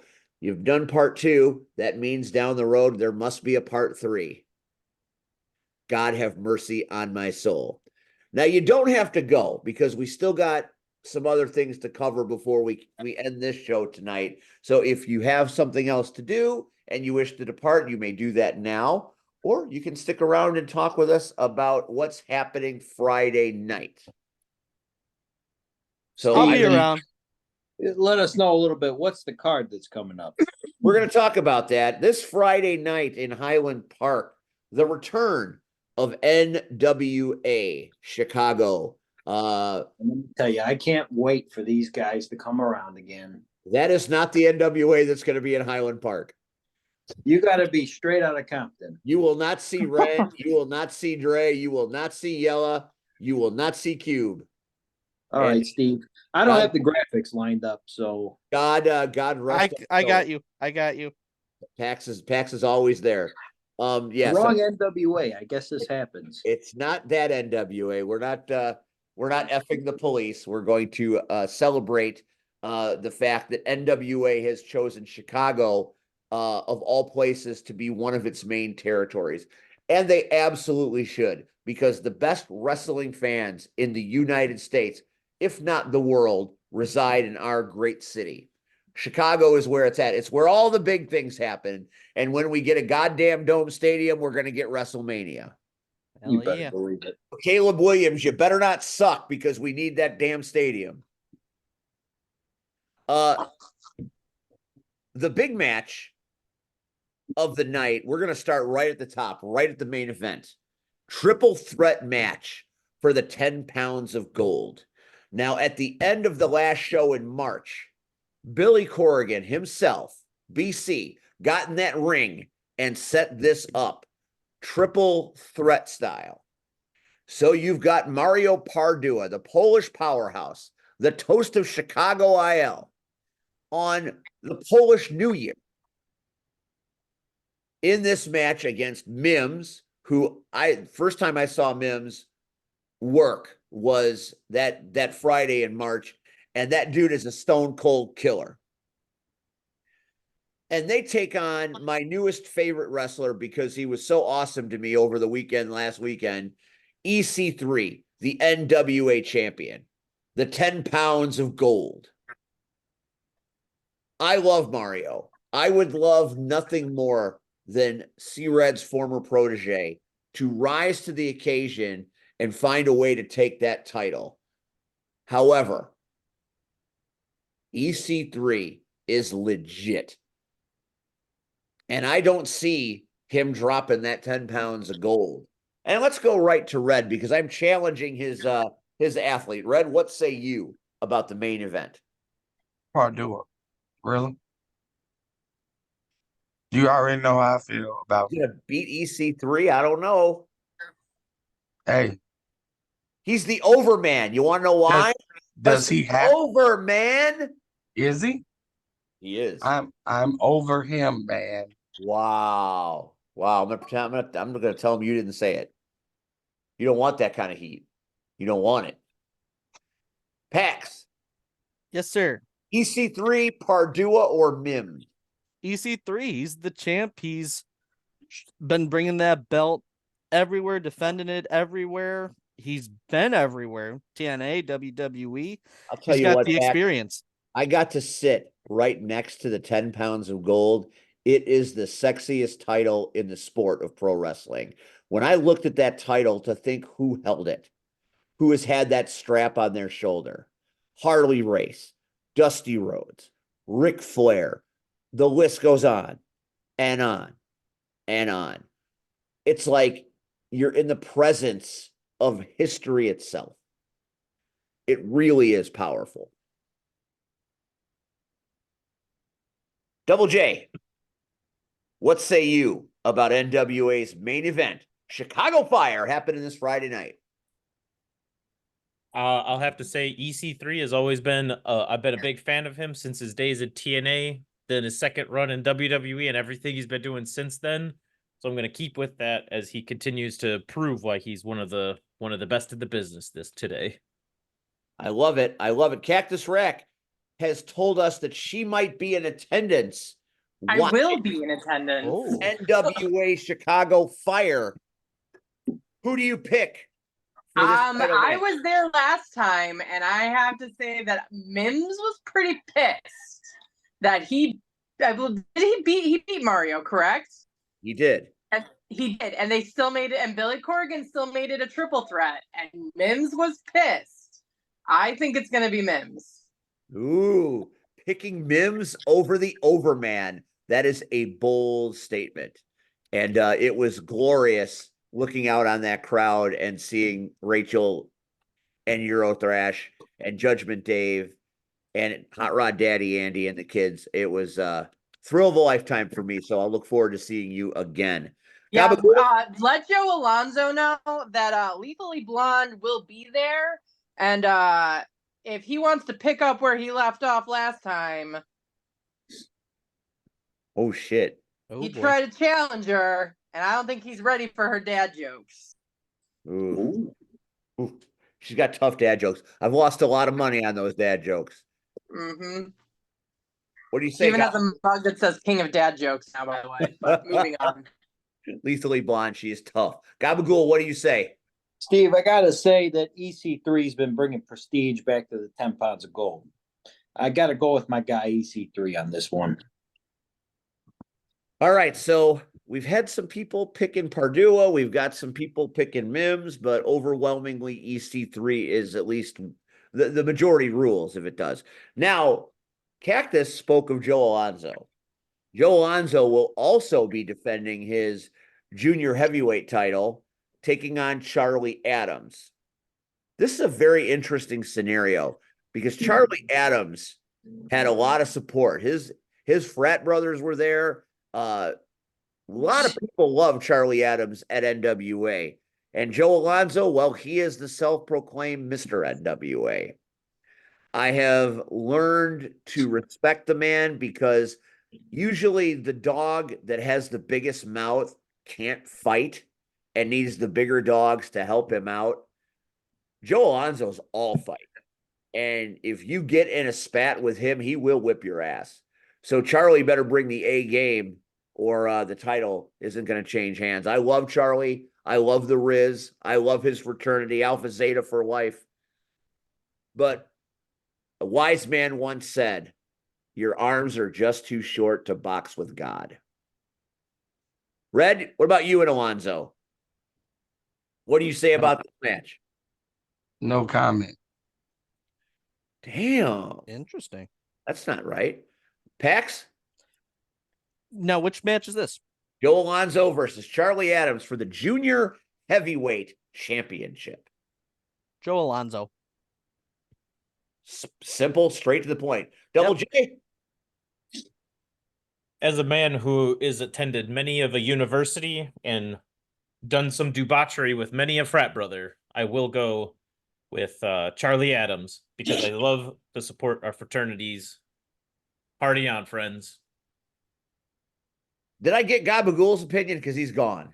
Listen, I'm here, Steve. I don't leave you. I Okay. appreciate that. I would never let you hang, whatever that Rick Astley song is. Never gonna Never let going to you give me up. Never going to Never let me gonna down. leave Never going to run down. around and hurt and me. desert you. But I love dessert. But you know what? I gotta go with my Grandpa Red's prediction. No comment from Gabagool. No comment from Gabagool. Cactus, I know you spoke not so highly of Joe Alonzo. But what do you think? Who wins this match? Joe Alonzo. Okay, well, she may not like it. Because Charlie Adams needs to learn to wrestle for himself and not for his brothers. Ooh, that was deep. Well done, Cactus. My goodness, that was a hot take. All right, next match up. and a match that I'm really looking forward to. One of the biggest, brightest stars in NWA right now, whether it be down south, out east, wherever you go, is Brian Idol.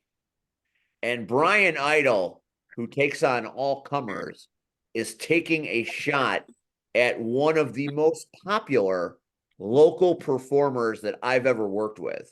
So Friday night, Brian Idol is going to try to withstand the man known as Axel Rico. Oh, I am overwhelmed at this match because I think Brian Idol is one of the most unsung best wrestlers working right now, but Axel Rico is my guy. So as much as I like Brian Idol and as good as I think he is, I would never bet against a man that has done what Axel Rico has done. Come back from that injury. So sorry, Brian Idol, but it's Axel Rico all day. Red? Rico. Pac-Man. Axel Rico, I'm going with Grandpa. Double J. Respectful of a full head of hair, Brian Idol, the flow. You can't. That is some I very. gotta respect a fellow flow man. That is some very impressive hair. You're not wrong. Gabagool. You know, not to diminish anything Idol has done in the ring, but I got to go with Rico on this one. Ooh, got a lot of love for Rico. Rachel, Excuse me? what say you, Cactus, about Brian Idol versus that? Sorry, Axel Rico. Axel Rico for the win. So, except for Double J, who's picking Mr. Idol for his flaxen locks, which are unanimous I about. hope that hair can wrestle. All right. So we're going to move on to the next match. This match is one of those matches that has match of the night maybe written all over it. You've got a triple threat women's match. In March, Lily La Pescadita Ruiz was a whisker away from beating Kenzie Page. And Rachel, you were there. Who's Rachel? Cactus. Yes, I was there. And you saw how close Lily was to beating Kenzie Page. I did. So Lily gets another shot to be in this match. And then you have Natalia Markova, who is getting one of the biggest pushes that I've ever seen in NWA right now. And she is looking to get her hands on Kenzie Page in that title. And if that's not enough, you throw in the wild card, one of the highest flyers the women division has ever seen in Maggie Lee. This is a banger. I don't even know who's going to win this match. I don't know if I could pick. It's too hard. So we're going to start with Pac-Man. I'm going to say Maggie Lee. Easy. Ooh, easy. Wow, Maggie Lee's reputation precedes it. What about you, Gabagool? See, that's a cop-out. That's an easy answer. I've been following Lily, and the thing she's doing, Steve, I just saw a clip from her down in CSW, picking a guy up over her shoulders, slamming him down. I got to go with Lily on this one. The girl has got the quads and the hamstrings to get the job done. She is as tough as nails, no doubt about that. Double J, what say you? I'm going with Markova because it's a fun name to say, and I want to be different. That's spectacular. And why not? Red, you know all three of these combatants. It's going to be a hell of a match. Where does the urban sensation see the confetti flying? First of all, I want to know why Rion popped on and then popped off. Have we arrived? Are you safe? Are you okay? Are you in Homer's Glen? I am safe. I am safe. Okay. Hold on. I'm just making sure I get this out the way. So, well, I've been keeping track of where I've been. So, yeah, this will work. This will work right here. All right. Where are you now? So, wait. I'm at the VFW. Oh, he's in Richmond Park. Oh, okay. Yeah. So now you get to see it. There's Whiplash. Fitbit returned. All right. There you go. Thank you. Hey, All Web. right. What up, Web? No, he's saying what's up. He's saying what's up. Hey, how's it going, guys? Doing all right? How's it going, Whiplash? Oh, it's going good. That match felt great. That was awesome. Hey, what? Yeah, that's what's happening right now. I'm actually trying to steal this. Don't buzz me in. Don't buzz me in. God damn it. Hey, y'all. How you doing? We're just trying to steal the poster. I'm dropping off. Yeah, that's the coach. That's the coach. Yeah. So I'm in the middle of a podcast right now. I was stealing stuff. I mean, you're more than welcome to join in. I'm just saying hello. Yeah, my bad. So I'm gonna take this poster and then casually go away. I'm gonna take this poster and then casually go away. Not this one, the one behind it. Yeah. Okay. All right. I just letting you know. Okay. Yeah, I'm taking the poster, Cranville. Taking the poster. Okay. So, Hey, Rod. what? You steal it. You steal it. You still steal it. I'll just go. Yes, I'll be back. I'll be back. Just Tell everybody I said hello. oh. C-Red says hello, y'all. C-Red.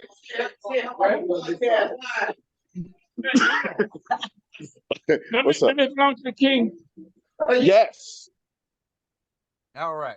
So, going back to the original question, boy, that was a lot in that little short. In fact, I'm going with Gabagoo. I saw Lily Russell, and she impressed. Like, it takes a lot to impress me. And I love Maggie. But I think at the end of the night on Friday, Lily is going to walk away and make a statement.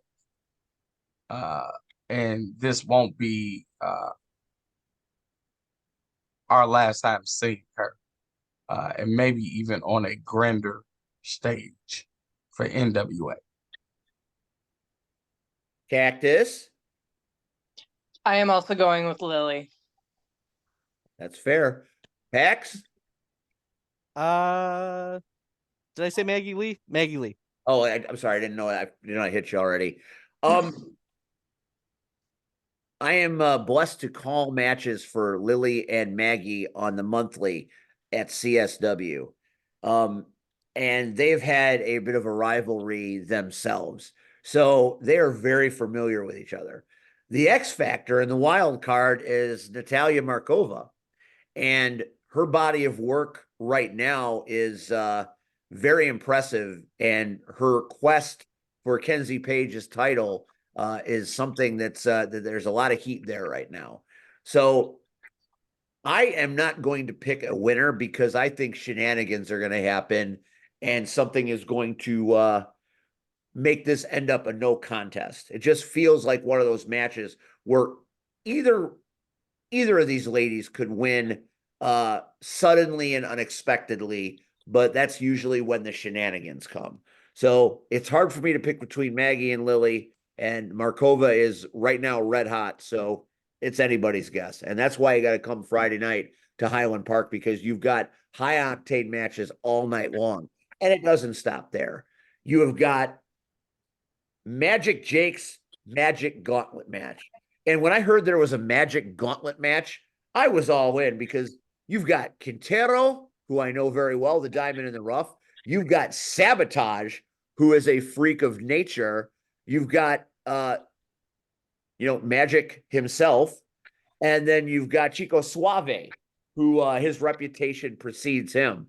I mean, this is going to be one of those matches that's going to blow people's minds. I'm a big fan of Rafael Quintero, Diamond in the Rough, but boy, this match just has Chico Suave written all over it, I think. So as much as I hate to pick against the Diamond in the Rough and Sabotage for that matter, who when he tags with Gunner Brave is pretty impressive, I got to go with Chico Suave. Red, what say you? And we haven't agreed all night. Damn. Rico. I finally get along with Red on this one. Double J. Do you like Magic Jake because he's very flamboyant? Where's your head at on this one? I think Chico Suave, because that's also a fun name to say, and it got a little gusto, a little pizzazz to it. And I like a little something, you know? We're all about gusto and pizzazz on the Power Hour. Gabagool. Listen, guys, I've come to know a few of these gentlemen that are in this match. I got to go with Quintero. Now, PX and I were down at that Mr. Bill event that happened back in March, and I was truly impressed by the young man. So he's got my pick. Cactus Rack. I'm also going with Quintero. He was very impressive at the last NWA show. So he's definitely got my vote. Pac-Man. Chico Suave, it's everyone's friend. See, I keep forgetting the Simp is here because he's so quiet. Simp, I haven't asked you for a pick in a while. I'm sorry. Who do you like in this match? I'm going to be completely honest with you. I don't follow the NWA as closely as all you other guys, so I'm not really my place to make an informed opinion here. We just wanted to hear that voice, if just for a second. Sorry. The Simp. There's only one Simp, and that's him. All right, this is a match that should be easy to pick. You've got Daisy Kill, one of the most conceited musicians you'll ever see. This man's ego is out of control to epic levels. And then you've got the guy, the legend, the superstar, the B.O.Z. I feel so good. I feel so fine. So it's Daisy Kill versus Steve Boz in what should be a slobber knocker of a match. Daisy Kill is very impressive, but there is no planet, no universe that I pick against the BOZ. Gabagool. Thank you, sir. I'm going crazy over here. All right, Steve Boz is one of apart from Rion Skills, he's one of my biggest childhood heroes. Back in the WCPW days, I used to go down and see my great grandfather. I love you, C Red. I go see him, but I'd also see this other guy. He's all that. He's Steve Boz, and that is my pick. Double J. You know, I like the way Gabagool talks. I'm going with Steve Boz as well. The B to the O to the Z. Pac-Man. B-O-Z. I think I did that right. Cactus Rack. Boz. Daisy Kill doesn't have a chance. I saved the best for last. See Red, oh my brother, testify. I mean, really? I mean, Steve Boz is a icon. You know, he is one of those rare jewels. And he is also one of my trainers. So how can I ever pick against the BOZ? And it's funny, Gabagool said he's all that. Because if you weren't in Windy City, you didn't know that. That was the tagline. So before he was the superstar, he was all that. Steve Red, Boz. this was the tagline. He'd come up in the ring, putting this up in the air. We all knew what to expect. A banger. Well, I was with him when he was with Devastation. So you know, so Tenacious Terry Allen. Before we end, I would like Gabagool to pull that photo down just a bit. Sure. Let me see what I can do, Steve. You want Or to at least make it a little smaller because there's a face on that flyer Hold that on, Steve. hasn't been announced in a match yet, but I want to look and point out that he's there. Steve, do what you do as always and fill for time, right? Do a I will good fill job. for time. Fill for time. He's Tell kind us of between EC3 and Natalia. He's kind of nestled in there, right up on the top, right by the 3rd in May 3rd. Did that work? That worked. There's a man trying to take off his glasses. Oh, Oh, all day, right? oh. See, Red, can you tell me who that is? I can't quite make it out. That is the urban idol. That is Mr. M80. That is all day Marche Rocket. Marche Rocket will be at NWA Chicago this Friday night. Now, we don't know what he's doing, but if he's on the poster, one would think he's going to be there. Now, let's back the truck up just for a minute. And do we remember what the group that Marche Rocket was in where he found his fame? What's the name of that group? I could never forget it. Do we remember what it is? Gabagool, say that name. The Soul Touches. Come on, Steve, get with the program. Soul Touches. And we love the Soul Touches on this show. Now, back a minute ago, C Red managed Mario Pardua at an NWA TV taping. And EC3. And EC3. And the Golden Boy. And the Golden Boy. But it just feels like maybe Marche might need a manager. And so my question is this, C Red, what are you doing Saturday night? What are you doing Friday night? Well, I got this date with this hot little thing. I mean, I'm sorry. Your wife ain't gonna We're like getting that. a new grandpa. Yeah, yeet. Yeet. Just saying, there's soul Dog, touch Grandpa. shenanigans afoot, but you just never know. It's NWA Chicago, surprise after surprise. Right. Jazz might show up. Willie might show up. Oh. Ugh. Right, that's all he gonna do is Brahma might show up. No, he was here last weekend. So Well, you never know. BC spares no expense in building That's true. trust. that's So, true. if we haven't given you enough reason to come to Highland Park this Friday night, then you just don't like wrestling, or you have no desire to have fun or good things in your life. I mean, you could literally hang out with me and Eurothrash. The Knockouts will have a presence at NWA Chicago. I mean, I know I'm not much of a draw, but Eurothrash, You both are draws. that's a fun person. There is no doubt Cactus Rack and Eurothrash in attendance ups the ante of the special guest stars that will be attending this big show Friday night. It's going to be great. Can't wait to do it. It's a thrill to be back for the second time. I hope I never get sent home, but it's just a lovely opportunity, and it's going to be a hell of a night. All the stars are going to be out in Highland Park. It's going to be a special kind of show. Now, before we wrap this package, I wasn't there this Sunday due to personal situations, but I understand IPW was out of control. Hex, I hear you dropped the ball on JFW. Here's your time to pick the ball back up. Tell me what happened.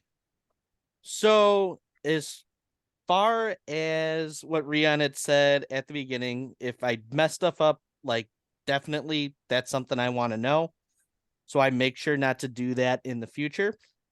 And if there's a time where I am not able to make a show because I had some car issues and I wasn't able to make it because it was either that or I don't have a car to go to work Monday, I will make sure to check whatever notes I get with somebody else before I go on the air.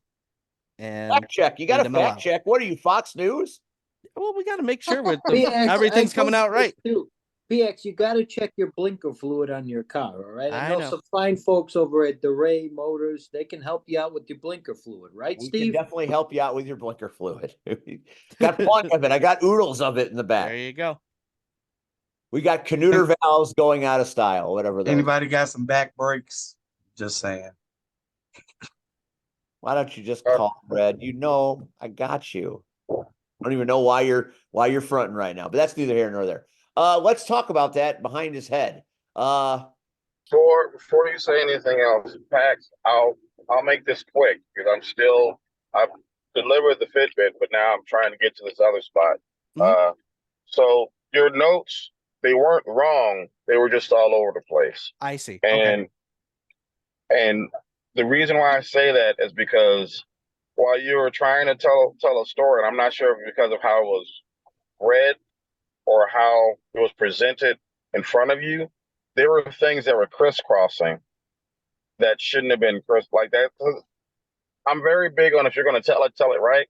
Mhm. So then when I'm listening to stuff and I'm hearing things that happen at the end of the show, at the beginning of the show, I'm like, okay, there's a lot of stuff that either the notes got switched or he's reading it a certain way.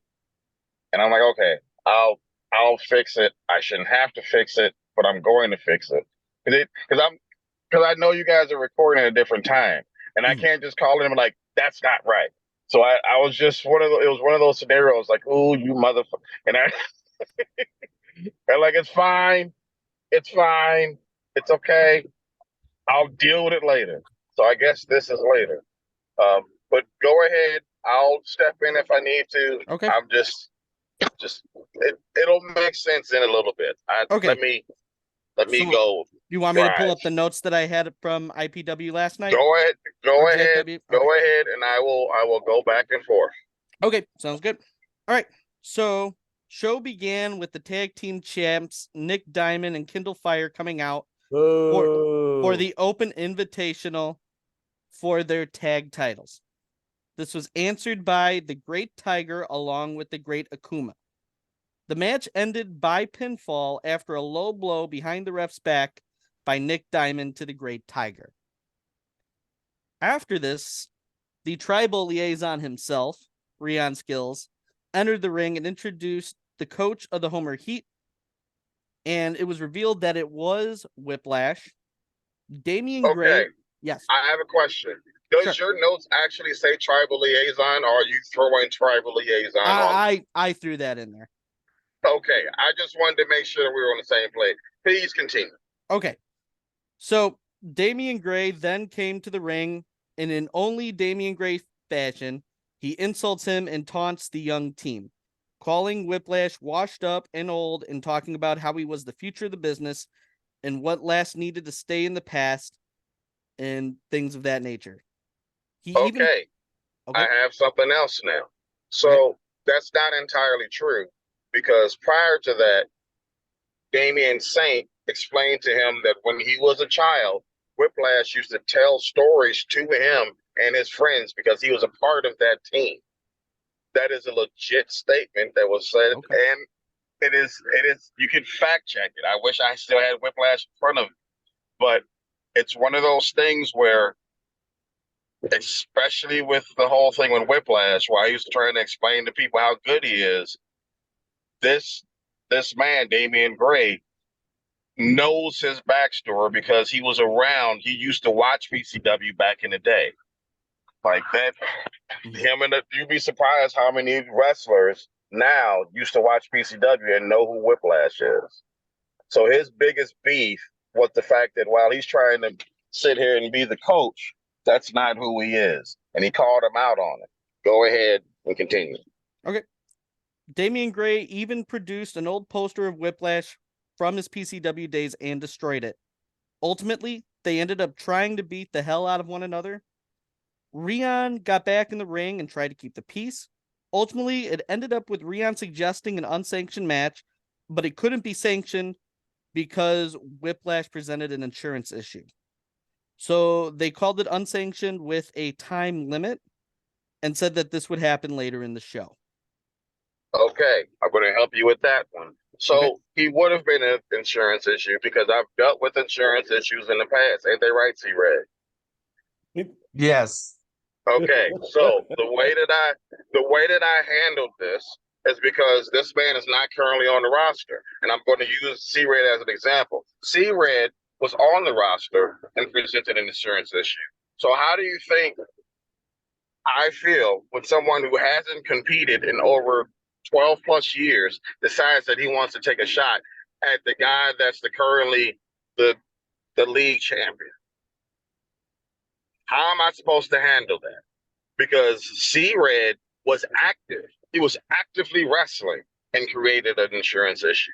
How do you think that feels when someone who hasn't wrestled in 12 plus years decides, you know what, I'll take on this guy? No, I can't do that. What I can do is present a scenario that you may or may not be able to have a certain time designated for it to not be sanctioned. So I made it easier for everyone else because they're going to fight regardless. Like, there's no way around it. They're going to do what they want to anyway. I just gave them an opportunity to do just that so we can move on with the rest of the show. Okay, go. All right. Next was the gauntlet match with special guest referee Disco Ray. Kota Camelo entered the gauntlet at number 1, followed by number 2, Muggsy James. Muggsy hits Kota with a super kick and pins him, which causes him to advance. Next, Gustavo enters at number 3, but ultimately is taken out by Muggsy. Thank God. Then the big league arrived at ringside and surrounded the ring. Tad Bro was the first to slide in the ring, causing a distraction and allowing number 4, J.R. Lindsay, to spear Muggsy. JR was able to get the pinfall on Muggsy and advanced.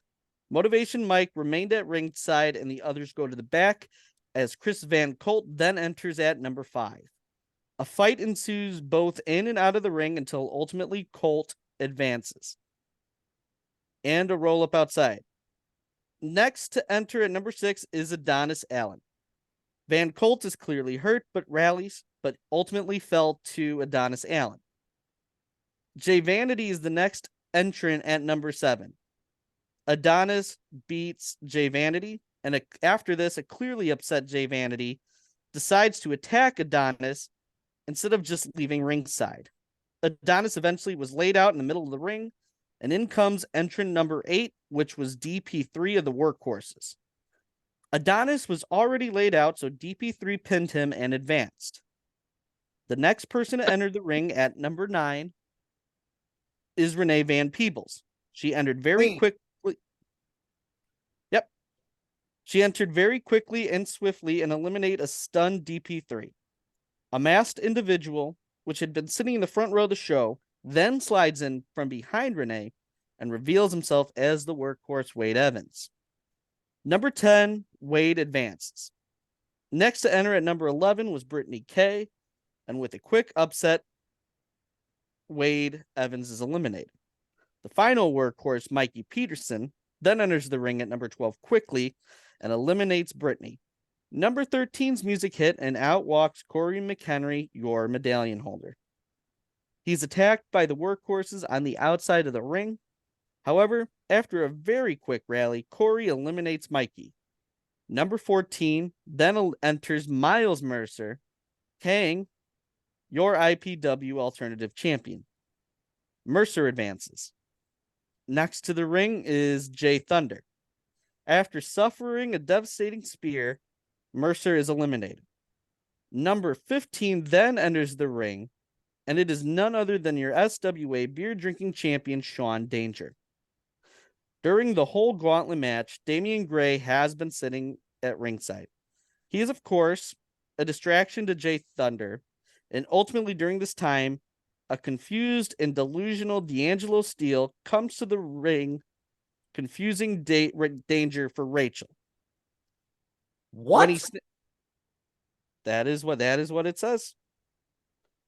When he snaps back into reality and realizes that it is Sean Danger, not Rachel, He punches Danger in the face, which is caught by the ref, causing a disqualification of Jay Thunder, who was completely unexpected. Number 16 then enters the ring, and it's Motivation Mike. After Motivation Mike is eliminated by Sean Danger, the final competitor, number 17, D'Angelo Steele, enters. Ultimately, Danger wins the gauntlet match and will face Damian Gray for the league championship in May. As Danger was celebrating in the ring, Rockin' Rivera's music hits and interrupts the whole celebration. Ah, Christ. He has a beaten and battered Kid Lat, and he drags him out to the ring. Threw him to the ground, threw a chair at him, and he keeps attacking a defenseless Kid Lat. And ultimately, he ends up throwing Kid Lat on top of Sean Danger. Hang on a minute. No, keep going. Okay. After that, they begin their match. And after some time, Kid Lat was able to rally himself and end up with a win over Rockin' Rivera. An angry Rivera is then reminded until he successfully beats Kid Lat, he will not be a part of the IPW roster. He will face no one else until he defeats Lat. He will get another chance to do so in May. Okay.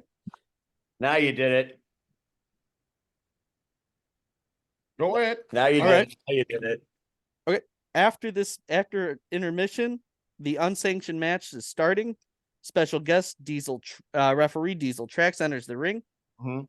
Whiplash enters the ring 1st Mhm. and brings to the ring from the Chicago Connection PL Myers and Kingpin. Mhm. He introduces us to the Homer Heat, calling them up one at a time. That's And not what happened. Not what happened. What happened? Because what you're describing happened before all of that.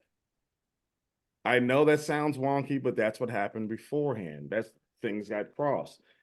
Whiplash went on ahead and he acknowledged the team, as I did as well, as far as why we were doing the fundraiser in the first place.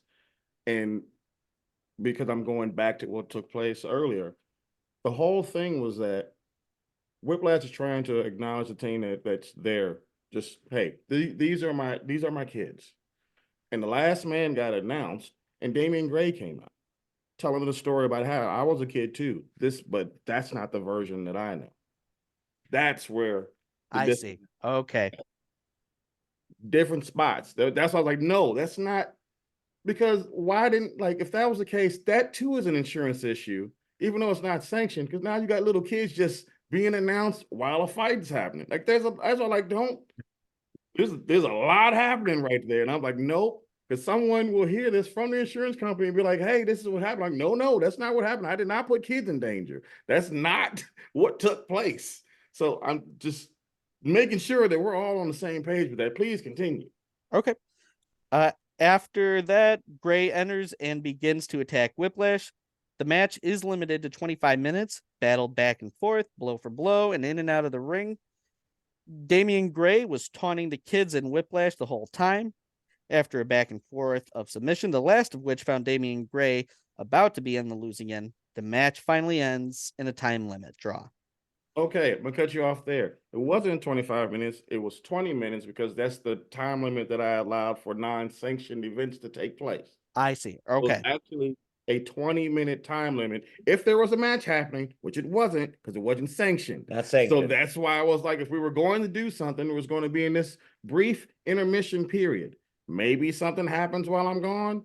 Maybe something just appears. Maybe a referee shows up randomly and a match happens because it was non-sanctioned. I wasn't there to see it. I just want to make sure that everyone understands it was non-sanctioned and there was not a match scheduled to take place. I just want to make sure, put your finger down. I just want to make sure that everyone understands what's happening. Go ahead. All right. Okay, I'll put y'all at Rocket Pro. Go ahead and do that shit in front of me. Let's see how that works out for you. But go ahead. Please continue. The last match of the evening and your main event was Ewok versus Soul Taker.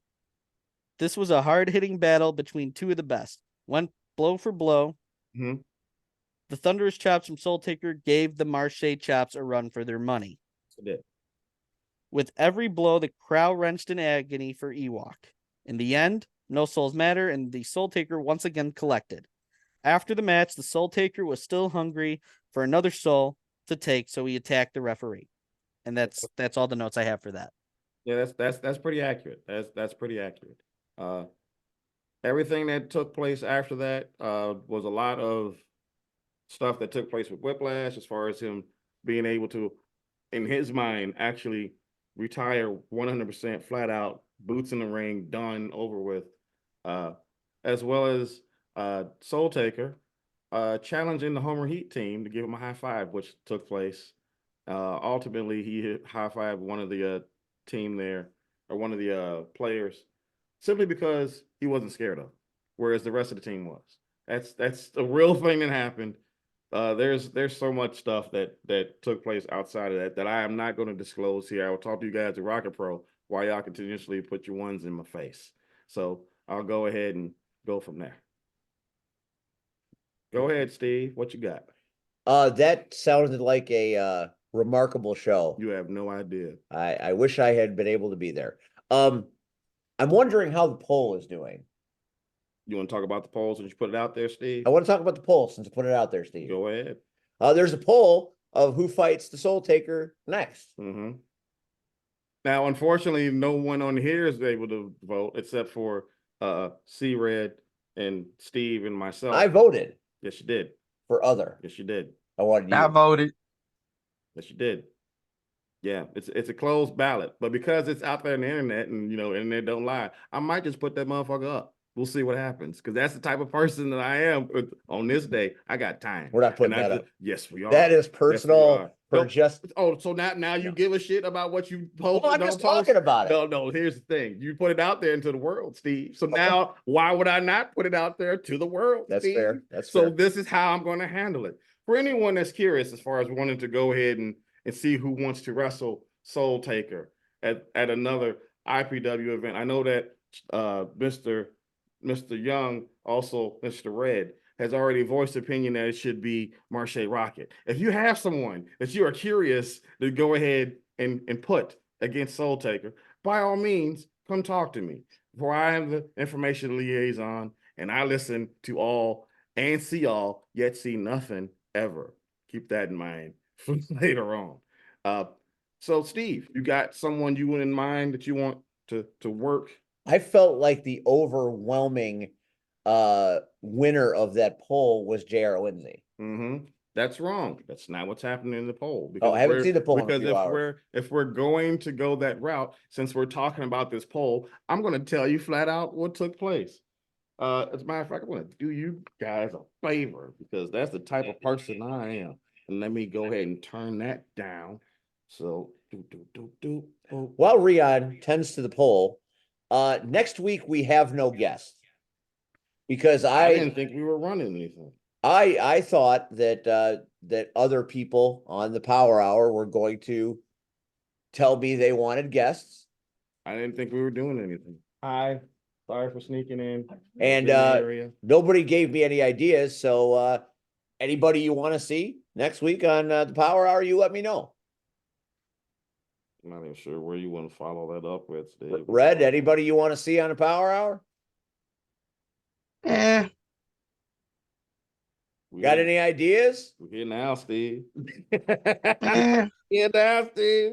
What you want to do? Cactus, anybody at all? I'll get back to you on that. LIM, Oh. anybody at all? I got an idea. Do you? Yes. A man who I think does not get enough credit for all the amazing things he does. I would like to see Corey McHenry. Medallion holder. Current medallion holder. Oh, I will reach out if that's what you want to see. Red, you got anybody you want to see on this thing? I want to see Rachel. She's here every week. Not that Rachel. You want to see the belt? You asked. All right. Well, then we will call D'Angelo Steele. We'll try to get that guy on. We'll try to get. Oh, there it is. So here's the deal. So I go ahead and, since we didn't put it out there. So what happened during this chat? That was private, by the way. Why this is out there into the world.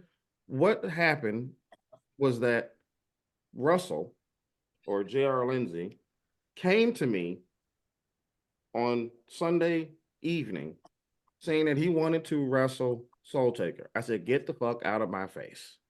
We're not doing this right now. I appreciate you and what you do. Get out of my face.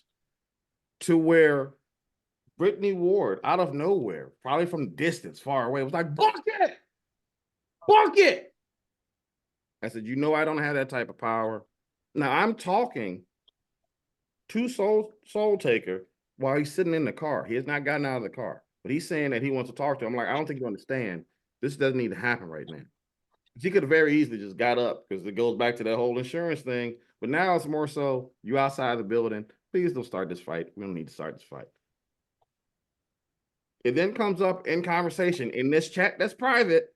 It then comes back into this thing. So then I tell people, and I've said this before on here, that the IPW board, if they had to choose someone that was going to fight Soul Taker, it would have been the Amazing Turtle. That was said on here. That was an option. So the boys in the back made this poll. And the options originally were J.R. Lindsay and Turtle. So then someone then says, why not both? And then in the middle of that, you have a dance battle against Disco Ray. And in case you're wondering, right now, the tally is for both JR and Turtle. I voted Steve. I just threw his name in there because I thought it was funny. That's the type of person I am. I thought it was funny. Not funny. I have no reason for that. But then everyone else was like, okay, what about this? Because here I am thinking it's a private poll, but we're here now. So we've gone ahead and we've already said this thing. So now that we've put this out here, for anyone that looks at this later on, there will be a poll that gets put in the comments later on tonight or tomorrow. We're just gonna put it in there because now I'm fucking curious because that's where we're at right now. And as you can see, I'm dropping a lot of F-bombs. I'm in that type of mood today. So this is how we're gonna handle it because Steve wants things to happen his way, and I'm 100% fine with doing that. Unfortunately, we here now, Steve. So then here's the deal. If you have someone that you want to wrestle, the Soul Taker himself, by all means, contact. Otherwise, there'll be a poll in the comments of either the YouTube page or the Facebook page accordingly, because this one ain't good enough. We didn't talked about it way longer than we needed to. This poll right here ain't good enough. So I want to hear everyone else's thoughts on this thing. I know how this is going to go, but I'm curious now. I'm fucking curious. Let's see what happens. What's the worst thing that happens? No one answers the poll. I mean, it's fine because I already got one here. Internet don't lie. Internet don't lie.